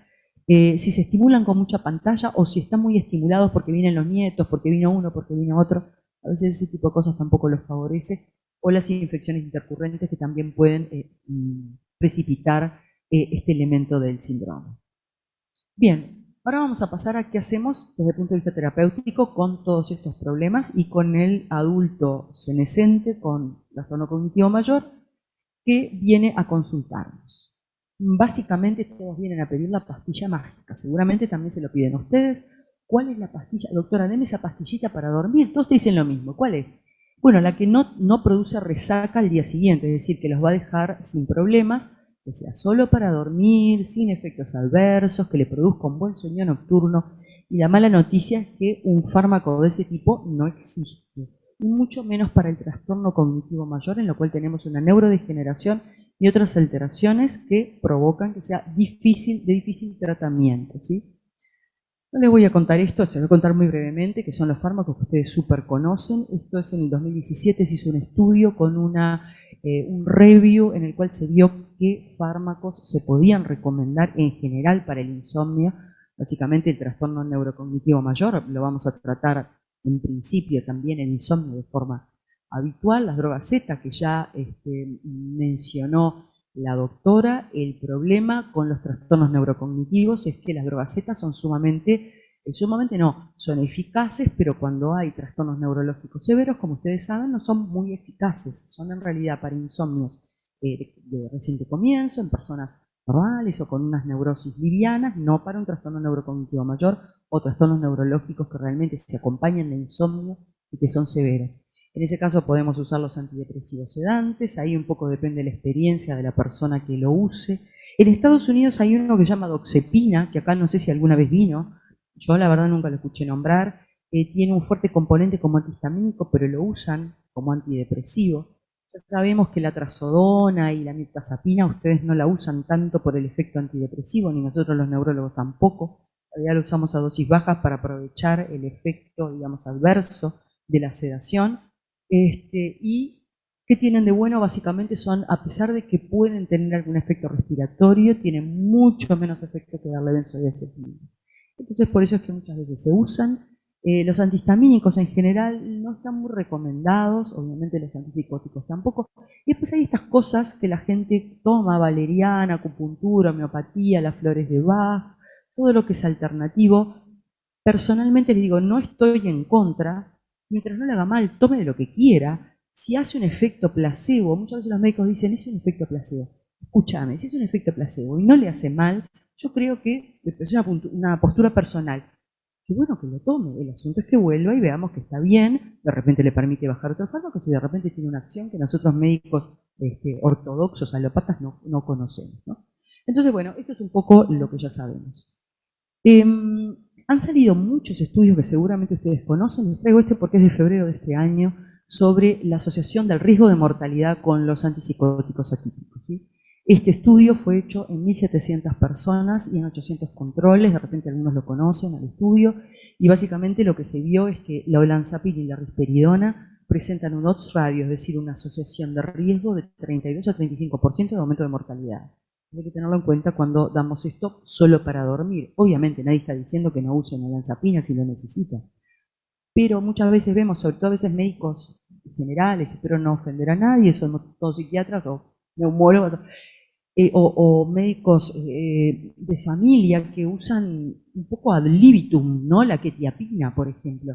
Y a veces vemos gente tratados con dosis enormes que no tienen indicación psiquiátrica y que se las dieron para dormir. Y estamos aumentando la mortalidad. O sea, eso en realidad creo que todos, nosotros los neurólogos y ustedes psiquiatras, tenemos que hacer un poco un hincapié de que los antipsicóticos atípicos tienen indicaciones muy precisas y que no es que se los vamos a dar para dormir, más allá de que todos sabemos que tiene un efecto sedante colateral que, bueno, se podría aprovechar. Pero sí que indicaciones aumentan la mortalidad. O sea que, nada, abrir ese parágrafo para el tema del peligro en el sueño. Y llegamos a la famosa melatonina. Bueno, la melatonina es en realidad una neurohormona muy interesante, porque no solamente actúa como el emisario del reloj biológico que vimos, del núcleo supraquiasmático, sino que aparte se ha descubierto, sobre todo en estudios in vitro y en animales, que tiene una enorme cantidad de otras funciones a nivel corporal. No me voy a detener en esto para no hacerlo tan largo, pero la idea es que hay muchas regulaciones, no solo del reloj, sino de las propiedades de la sustancia como antioxidante. Esa es una de las cosas que hay algunas posturas de uso de melatonina en altas dosis en pacientes que tienen trastornos neurocognitivos mayores, que serviría para dos cosas. Uno sería para mejorar a través de su posibilidad de scavenger, de sacar los radicales libres, mejorar de alguna manera el trastorno neurocognitivo, y lo otro es que son muy eficaces para las parasomnias. Por ejemplo, para el trastorno de conducta en REM, para las pesadillas no tanto, pero el trastorno de conducta en REM, para las deambulaciones. Realmente hay muy buenos resultados en estudios y en mi experiencia personal también. ¿Qué pasa con la melatonina? Habitualmente tenemos dosis bajas de presentación, 3 miligramos, 5 miligramos, no son útiles con estas indicaciones. Lo que se ha visto son de 10, 20, 30 y algunos que dan 50 miligramos de melatonina, sobre todo para ver el efecto de tipo scavenger, es decir, la barrida de radicales libres no se ve en dosis bajas, sino en dosis altas, ¿sí? Lo que sí sirven las dosis bajas es para regular aquellos ritmos, para estimular aquella melatonina que no tenemos en pacientes que tienen deterioros cognitivos leves o mayores, no tan graves, digamos, ¿no? Pero ya cuando el deterioro cognitivo es mayor, realmente hay que dar dosis más altas. Es un fármaco muy bien tolerado por la mayoría de pacientes. Básicamente, la dosis letal 50, es decir, con qué dosis matamos a la mitad de las ratas a las cuales se lo dimos, intraperitoneal es de 1 gramo, y nosotros damos 5 a 10 miligramos. 1 gramo necesita la rata kilo, ¿no? O sea que la ratita necesita 1 gramo por kilo intraperitoneal para que se muera la mitad de las ratas del experimento. A eso se llama dosis letal 50. Eso por un lado. Por otro lado, por vía oral, le tuvieron que dar a la rata más de 3 gramos por kilo y no se murieron del todo. Quedaron ahí, pero no se murieron. Entonces, nosotros estamos dando miligramos. Muchas veces los pacientes dicen, pero doctora, ¿me va a subir la dosis a 10 miligramos? Es totalmente segura, se puede subir sin ningún tipo de inconveniente y realmente da muy buenos resultados y deberíamos subirlo más. El problema es que en nuestro país no ha podido ser registrada en el ministerio como si fuera un fármaco. Entonces hay que dar varias cápsulas o mandar a hacer recetas magistrales, que es lo que tenemos para poder manejar estas altas dosis. Otras de las cosas que se han visto es que para los que tiene efectos exógenos que no dependen del sueño sobre la cognición. Aparentemente mejora la cognición también en dosis altas y los ritmos circadianos, sobre todo en la parte de, como decía, la senescencia del núcleo supraquiasmático. Algunos dicen que es anticanceroso, que tiene otros mecanismos por los cuales también actúa, o sea que, como les digo, tiene múltiples propiedades. Nosotros en general, neurólogos y especialistas en medicina del sueño, lo usamos para las parasomnias, en el caso de los trastornos cognitivos, o para los trastornos de fase, para los trastornos de ritmo circadiano. Pero es una droga muy interesante. Bien, y ahora les voy a contar algo muy importante, que es el enfoque no farmacológico para estos trastornos, ¿no?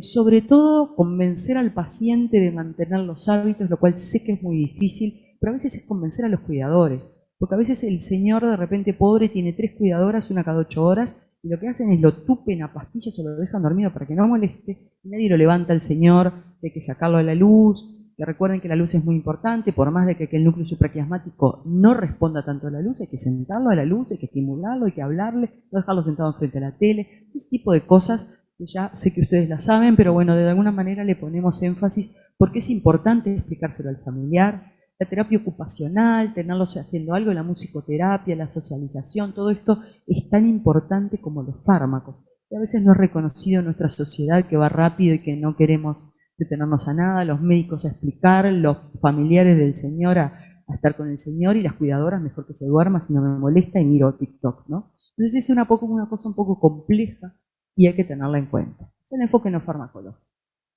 Y ahora les quiero hablar de una droga que tiene 5.000 años. Esta droga de 5.000 años es el cannabis medicinal, lo que habitualmente le decimos marihuana, porque en la parte medicinal le llamamos cannabis medicinal, de lo cual solamente esto daría para 5 charlas. Por suerte tenemos acá presente a la presidente de la Sociedad de Endocannabinología del Uruguay, que es una amiga. Bienvenida, la doctora Galcerano, que no me va a dejar mentir para empezar, porque ya tiene mucha experiencia en esto. Y en lo cual lo que vemos, básicamente los neurólogos, ¿por qué estamos interesados en el cannabis? Porque lo vemos como un neuromodulador de amplio espectro. Nosotros en realidad no curamos casi nada, neuromodulamos a los epilépticos, a los parkinsonianos, a los deterioros cognitivos mayores, a los dementes. ¿Y qué es lo que nos facilita el cannabis? En realidad nos facilita tener otra forma de neuromodular, porque el cannabis en realidad actúa de forma presináptica y regula a todos los neurotransmisores que ya conocemos. Entonces tiene un mecanismo de acción diferente, sirve para actuar sobre los neurotransmisores habituales, actúa sobre un sistema propio, que es el sistema endocannabinoide. Nosotros tenemos un sistema endocannabinoide propio dentro de nuestro organismo, no solamente en el cerebro, sino en todo el cuerpo. Y luego tenemos, ¿qué es lo que usamos? Usamos los fitocannabinoides, que son aquellos cannabinoides que vienen de las plantas, que son lo que hay más habitual. También hay cannabinoides sintéticos producidos por la industria, que no hay acá y en Estados Unidos, se produce como una molécula. Y entre los cannabinoides lo que sobre todo destacamos es que existen 140 cannabinoides dentro de la planta del cannabis, y hay 2 que son los más abundantes. El que es más psicoestimulante, psicoactivo, psicotomiméticos en realidad la palabra, que es el THC, que ustedes todos conocen, que tiene riesgo de adicción, que es el que está en el porro de los chicos, etc. Y el cannabidiol o CBD, que es el que nosotros usamos medicinalmente. En general, en los preparados para el trastorno cognitivo mayor y para el dolor, sobre todo comórbido, es importante que tenga un poco la mezcla de THC, porque se regulan entre ellos, aunque esta dosificación sea baja, no tiene que tener mucho THC, pero por ejemplo, para la esclerosis múltiple, en la cual es una enfermedad que también tiene trastorno neurocognitivo de grado variable, pero sobre todo tiene mucho trastorno muscular, se usa para la espasticidad que acompaña esta enfermedad, y en ese caso hay una preparación que es europea, que acá no está, se llama Sativex, y que tiene 1,1, es decir, tanta cantidad de CBD como de THC. Y se regulan y provocan esta neuromodulación, que básicamente es la razón por la cual se puede utilizar en estos pacientes. Es una droga bastante segura, hay que tener en cuenta de hacer un funcional hepático antes de comenzar el tratamiento y luego durante los primeros 3 meses, pero luego si el paciente lo toleró bien, está muy bien. Y realmente, personalmente, he visto pacientes muy difíciles de resolver que mejoran mucho, porque además del efecto que tienen, por ejemplo, sobre el dolor con THC, facilitan el sueño, les permiten dormir. Mejoran las parasomnias. He tenido trastornos de conducta en REM que no funcionaron con melatonina, que les habían dado que habían dado de todo. Les damos cannabis y realmente funcionan bien, mucho mejor. Menos efectos adversos, menos efectos, sobre todo anticolinérgicos, que es lo que no queremos y que tienen muchas de las drogas, porque como ustedes saben, lo colinérgico es lo que necesitamos para que mejore el deterioro cognitivo. Si damos fármacos que como efecto adverso tienen un efecto anticolinérgico, estamos yendo en contra. El cannabis en ese sentido es como nos ayuda al no tener efecto anticolinérgico, ser bien tolerado.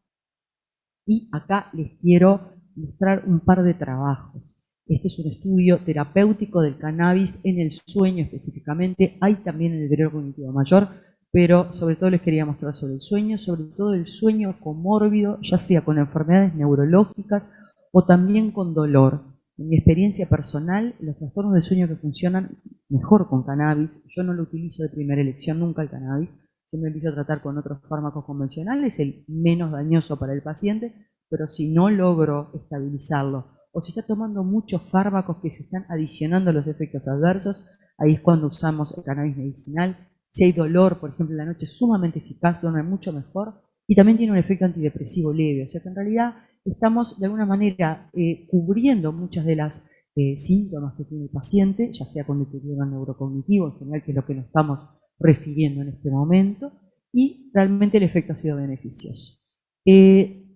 ¿Por qué para el deterioro cognitivo mayor? Algunos estudios muestran que tiene también una actividad de neuroprotección, igualmente como scavenger, como eliminador de los radicales libres, y actividad en los trastornos neuropsiquiátricos. Se ha usado con éxito en los trastornos bipolares, en algunas depresiones, y bueno, en fin, es una herramienta terapéutica más. Para nosotros los neurólogos realmente es importante tener algo más aparte de lo que tenemos hasta ahora. Así que les deseo muy felices sueños y te abrazo. Bueno, muchas gracias a la doctora Peña y a la doctora Orellana. Ahora preguntas, comentarios. Buenas noches, muchas gracias. Yo en realidad tenía algunas, 3 preguntas nomás, creo que es diferente porque ambas trataron de temas de valoración diagnóstica y terapéutica, que me parece que pueden contestarla cualquiera de ustedes. Uno es que no sé si es por experiencia o por desconocimiento, no sé la facilidad de acceder a la actigrafía como estrategia de valoración diagnóstica. Entiendo que es mucho más fácil acceder a la polisomnografía, que tiene todas sus limitaciones, y si incluso, si no es tan fácil, digamos, si ustedes entienden que las aplicaciones de celulares, los relojes inteligentes, que tienen aplicaciones, digamos, de valoración del sueño, puede llegar a tener ser una alternativa válida para evaluar o inicialmente eso. Les pregunto 2 cosas más y después lo otro es, creo que ya lo plantearon varias veces y la doctora Peña lo mencionó muy bien, que la melatonina está particularmente indicada a mayores de 55 años, pero es algo que se observa, digamos, que se utiliza en diversas edades. Yo no sé si es porque por lo inocuo y por los pocos efectos adversos como estrategia terapéutica a un paciente joven igual se puede dar, o realmente se considera que más allá de que no haya un déficit de la melatonina se puede hacer. Y después lo último es que las guías siempre hablan de CBTI, o sea, de terapia cognitivo-conductual específica para el insomnio. Y eso yo no sé si hay tanta experiencia en ese sentido, más allá de estrategias de higiene del sueño que se pueden hacer, si en general cuando derivan, nada, es cognitivo-conductual, o si hay como, esa capaz que no es para ustedes, capaz que para general, hay como experiencia en Uruguay de estrategia de terapia cognitiva específica para el insomnio. En cuanto a la actigrafía, en realidad es como decíamos, una herramienta muy valiosa con un examen paraclínico y se hace solo con fines de investigación. Realmente es así. Es decir, acá en realidad nadie está usando actígrafos, pero la actigrafía tiene sus indicaciones específicas y el tema con lo que tú planteabas de los celulares y de los Fitbits es que no están validados. Es decir, la única forma de que tú sabes que un actígrafo es funcionalmente útil es que tú lo valides contra polisomnografía, que es el gold standard. Es decir, ¿qué haces? Le pones a la persona un actígrafo y además lo registras de noche, para saber si realmente lo que te está mostrando el actígrafo es lo mismo que tú vas a ver con una polisomnografía. Porque si no, lo que tenés es un algoritmo, que en realidad nunca sabés si te está indicando o no. El otro problema de los Fitbit que yo veo por la experiencia es que la gente se obsesiona con eso. Entonces empiezan a mirar y dicen, ¿sabes qué? Anoche dormí 3 segundos menos de sueño profundo, así que hoy estoy cansado por eso. Entonces, en realidad, yo creo que debe ser usado con cuidado, hay que explicar las ventajas y las desventajas. En otros países se utiliza bastante.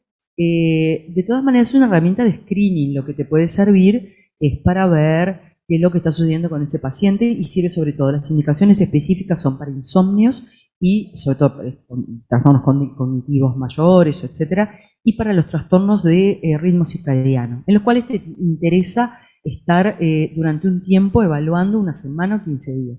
O también para los trastornos de turnos rotatorios, del sueño por turnos rotatorios. Esas son las indicaciones específicas de la actigrafía. Ya te digo, por ahora no, pero si van a usar alguno, que sea validado, que sea uno que no sea el relojito chino, que el chino le hizo una cosa ahí, un algoritmo, y no sabemos lo que da. Después hay otro software que me gustaría mencionar con respecto a los ronquidos. Hay uno bastante conocido que se llama Roncolab, que la gente aparentemente pone el teléfono ahí y se supone que te ve a ver si tenés apneas y ronquidos o yo qué sé. El problema es que cómo te estás posicionando tú con respecto al teléfono, porque el teléfono realmente tiene una muy buena detección de sonidos, pero si vos te diste vuelta para el otro lado y roncaste poquito para el otro lado, de repente el teléfono te está diagnosticando. Es decir, creo que hay un problema en confiar demasiado en tecnologías no validadas. Quizás es eso lo que quiero decir. Pues con eso hay que tener cuidado. De lo demás que preguntaste, la CBTI, sí. La terapia cognitivo-conductual es excelente, pero lo que hay, y que todavía lo estamos tratando de desarrollar en nuestro país, es no tratarlo como una terapia. En realidad no es una terapia convencional, no sé si hay un psicólogo en la sala, pero no es lo que llamaríamos una terapia, sino que en realidad son herramientas que se le enseñan al paciente para manejar la ansiedad. Entonces ahí entra el mindfulness, entra la compasión, entra la regulación del estímulo, la regulación de las emociones, pero en forma de sesiones acotadas. Inclusive en algunos lugares de Estados Unidos hay un montón de estudios publicados, son las nurses las que lo hacen. Lo que hacen es, ellas les enseñan al paciente a respirar, a hacer el scan corporal, a comprender que tienen que tener un tiempo de no estimulación, no solo por la higiene del sueño, sino de no estar tan activos, lo de las pantallas, hay que hacer muchísima psicoeducación, insistir y demás. En ese sentido puede ser útil, muy útil, es lo que se dice. Sobre todo lo importante es hacer reconocer al paciente el hecho de no abusar de fármacos. Nuestro país es el país en América Latina que consume más benzodiazepinas y no son indicadas por ustedes, que eran los culpables, los usual suspects, los sospechosos de siempre eran los psiquiatras. No son. Hace poco salió un estudio, bueno, ustedes lo conocen también, que son los médicos generales y los internistas y demás que están recetando un abuso de benzodiazepinas. Que generan, como todos sabemos, tolerancia y dependencia. Entonces, la parte del CBTI, de la terapia psicobiológica del insomnio, que se puede realizar, hay que tener un equipo como para poder decir qué es las terapias que se van a usar, que la persona lo sepa bien, y no tener idea de que el psicólogo, en realidad lo llevan adelante el psicólogo, que el psicólogo que lo lleva adelante entienda que no es una terapia, sino que son herramientas. Para eso hay una formación. Y después última pregunta, que son un curso corto de 4 a 8 semanas, exactamente. Que lo que hace es un poco sacarle el pensamiento de ese compulsivo de que no puedo dormir, que se obsesiona con eso, y es como yo te decía, sobreestima el no puedo dormir también. Entonces, básicamente es para eso, para quitarle la ansiedad y reconocer que sí duerme y que puede dormir. Básicamente ese es el fundamento de la terapia cognitiva.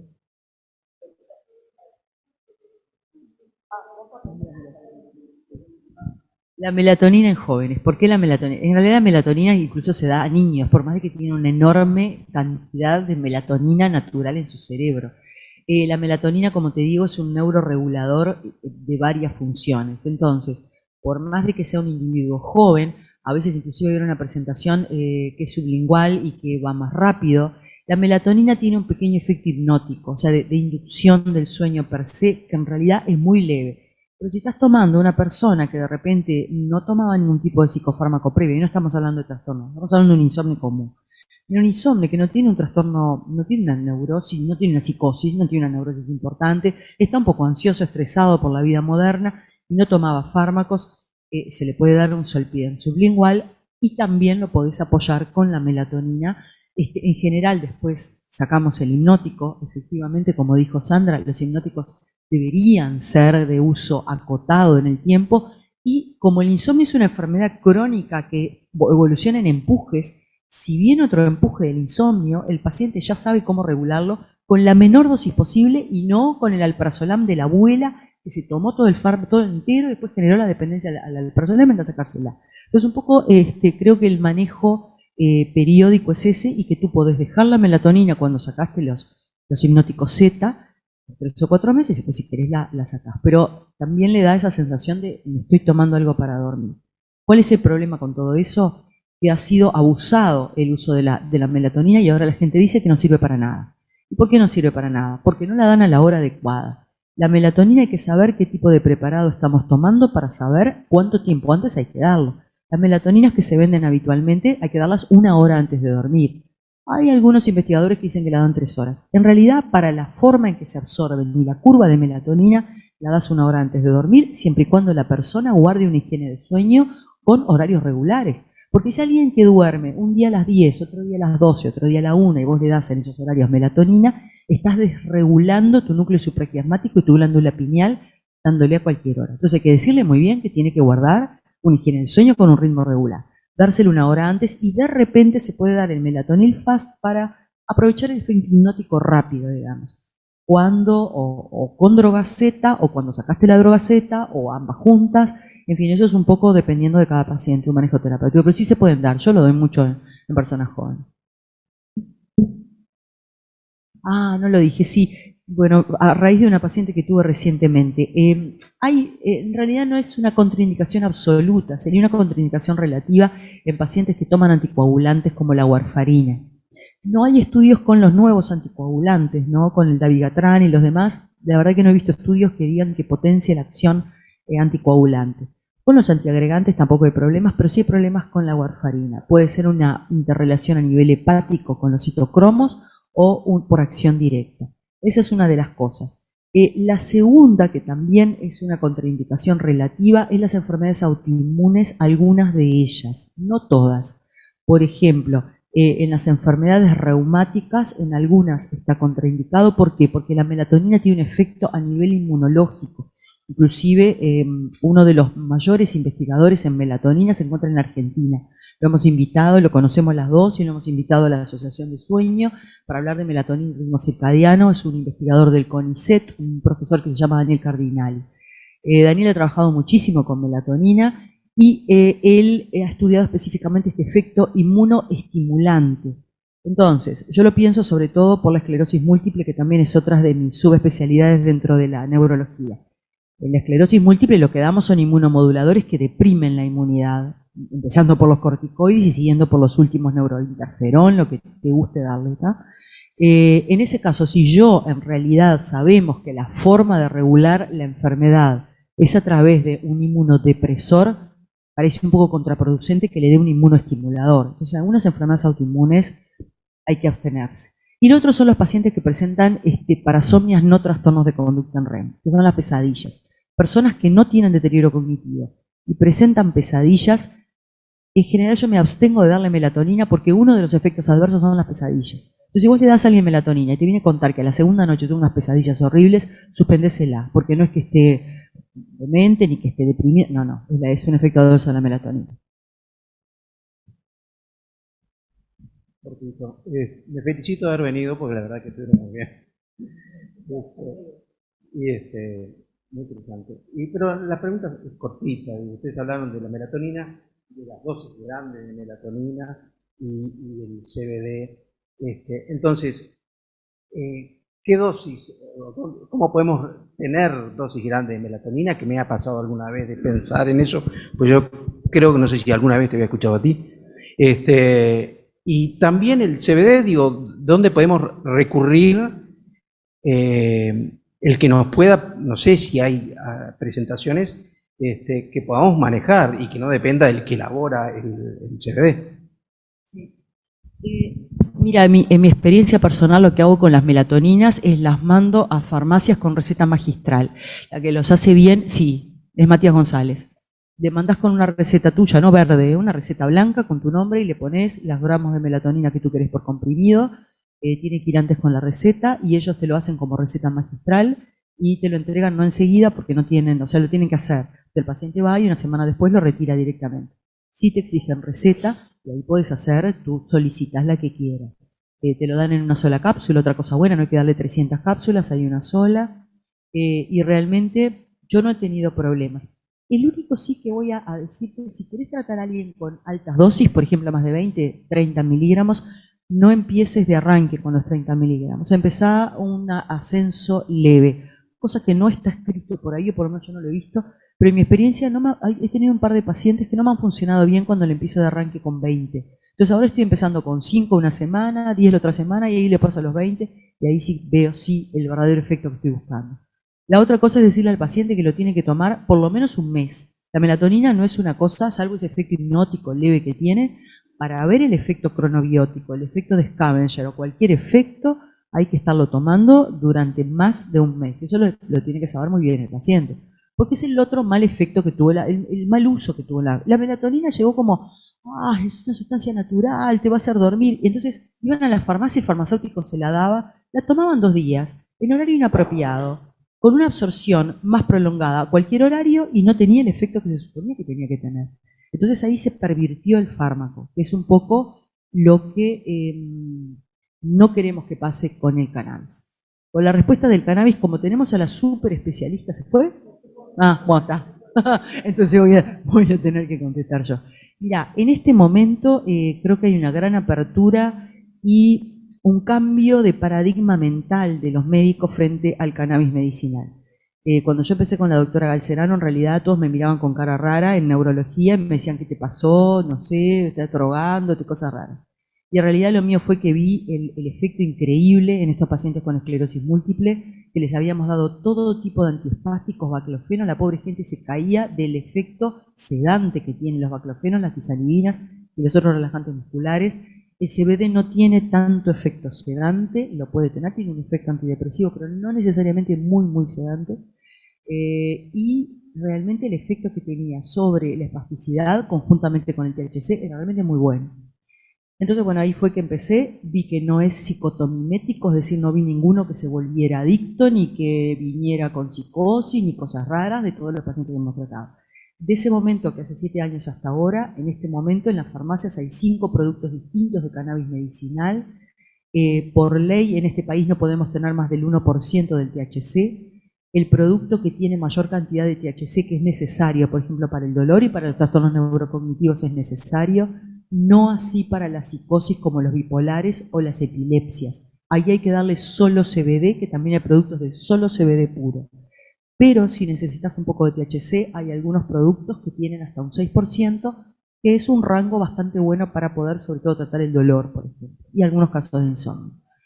¿Cómo lo das? En realidad, como tenemos un sistema endocannabinoide y las dosis son muy personalizadas, los americanos que estudiaron esto le dicen, y los israelitas, en realidad es un fármaco de desarrollo israelita a través de un investigador que se llama Meshulam, y lo que le dicen es go low and slow, es decir, anda con poca dosis y despacito subiéndolo. Entonces nosotros vamos viendo tolerancia, o sea que al principio empezamos con muy pocas gotas, a veces no le da mucho efecto, y ahí empezamos a aumentar dependiendo un poco de la tolerancia del paciente. No tengo experiencia en patologías psiquiátricas. Sí hay una psicosis muy importante, ahí van a ustedes. Yo tengo experiencia en los neurológicos, en los insomnes y en los pacientes con dolor. Eso es lo que más me han venido para terapia con cannabis. Pero la doctora Galcerano tiene más experiencia y no sé si hay algún psiquiatra que lo use. Ya les digo, hay muchas publicaciones y personas que lo usan para trastornos bipolares o para depresiones que no hay con qué darle. O sea que ustedes le han dado todo y no les ha funcionado. Y con cannabis, como regula un montón de otras propiedades neurocognitivas y aparte de la depresión, el sueño y demás, el dolor, ha mejorado. No sé si se contesta tu pregunta. El precio, me dijiste. El precio es un problema limitante. Sí, que no sean las de la farmacia, decís vos. Ah, ok. En la farmacia hay 5 distintos fármacos de 5 laboratorios diferentes que tienen, ya te digo, sobre todo CBD, porque no podemos tener mucho THC en el país, no más de 1% de THC, que es el psicotonillo. Caso, por ejemplo, cuando prescribo la melatonina, le explico al paciente de una forma muy práctica como explico el tratamiento de las hormonas tiroideas. Entonces, vieron que la patología tiroidea es muy frecuente y todo el mundo conoce la patología tiroidea y que hay que reponer con la hormona que falta. Y bueno, de esa forma le explico cómo tienen que tomar la melatonina y que vamos a llegar al umbral terapéutico, no sabemos cuándo. Mensualmente vamos a controlar para ver si estamos en el umbral. Bien, por lo avanzado de la hora me reservo las preguntas que tenía. La verdad que como Roberto se celebraba estar acá, yo celebro también y celebro haber invitado, ¿verdad?, a las colegas por la claridad, por la síntesis y bueno, creo que el camino para nosotros es esto, seguramente organicemos más actividades y como representante, me dirijo representante de la especialidad, me parece que sería bueno formar equipos multidisciplinarios justamente en torno al tema que es un tema que viene una prevalencia creciente, una complejidad, la complejidad de la vida moderna creo que además, seguramente no favorece que esto tienda a disminuir, sino todo lo contrario. Muchas gracias a ustedes, gracias a los demás y a los que están conectados vía Zoom.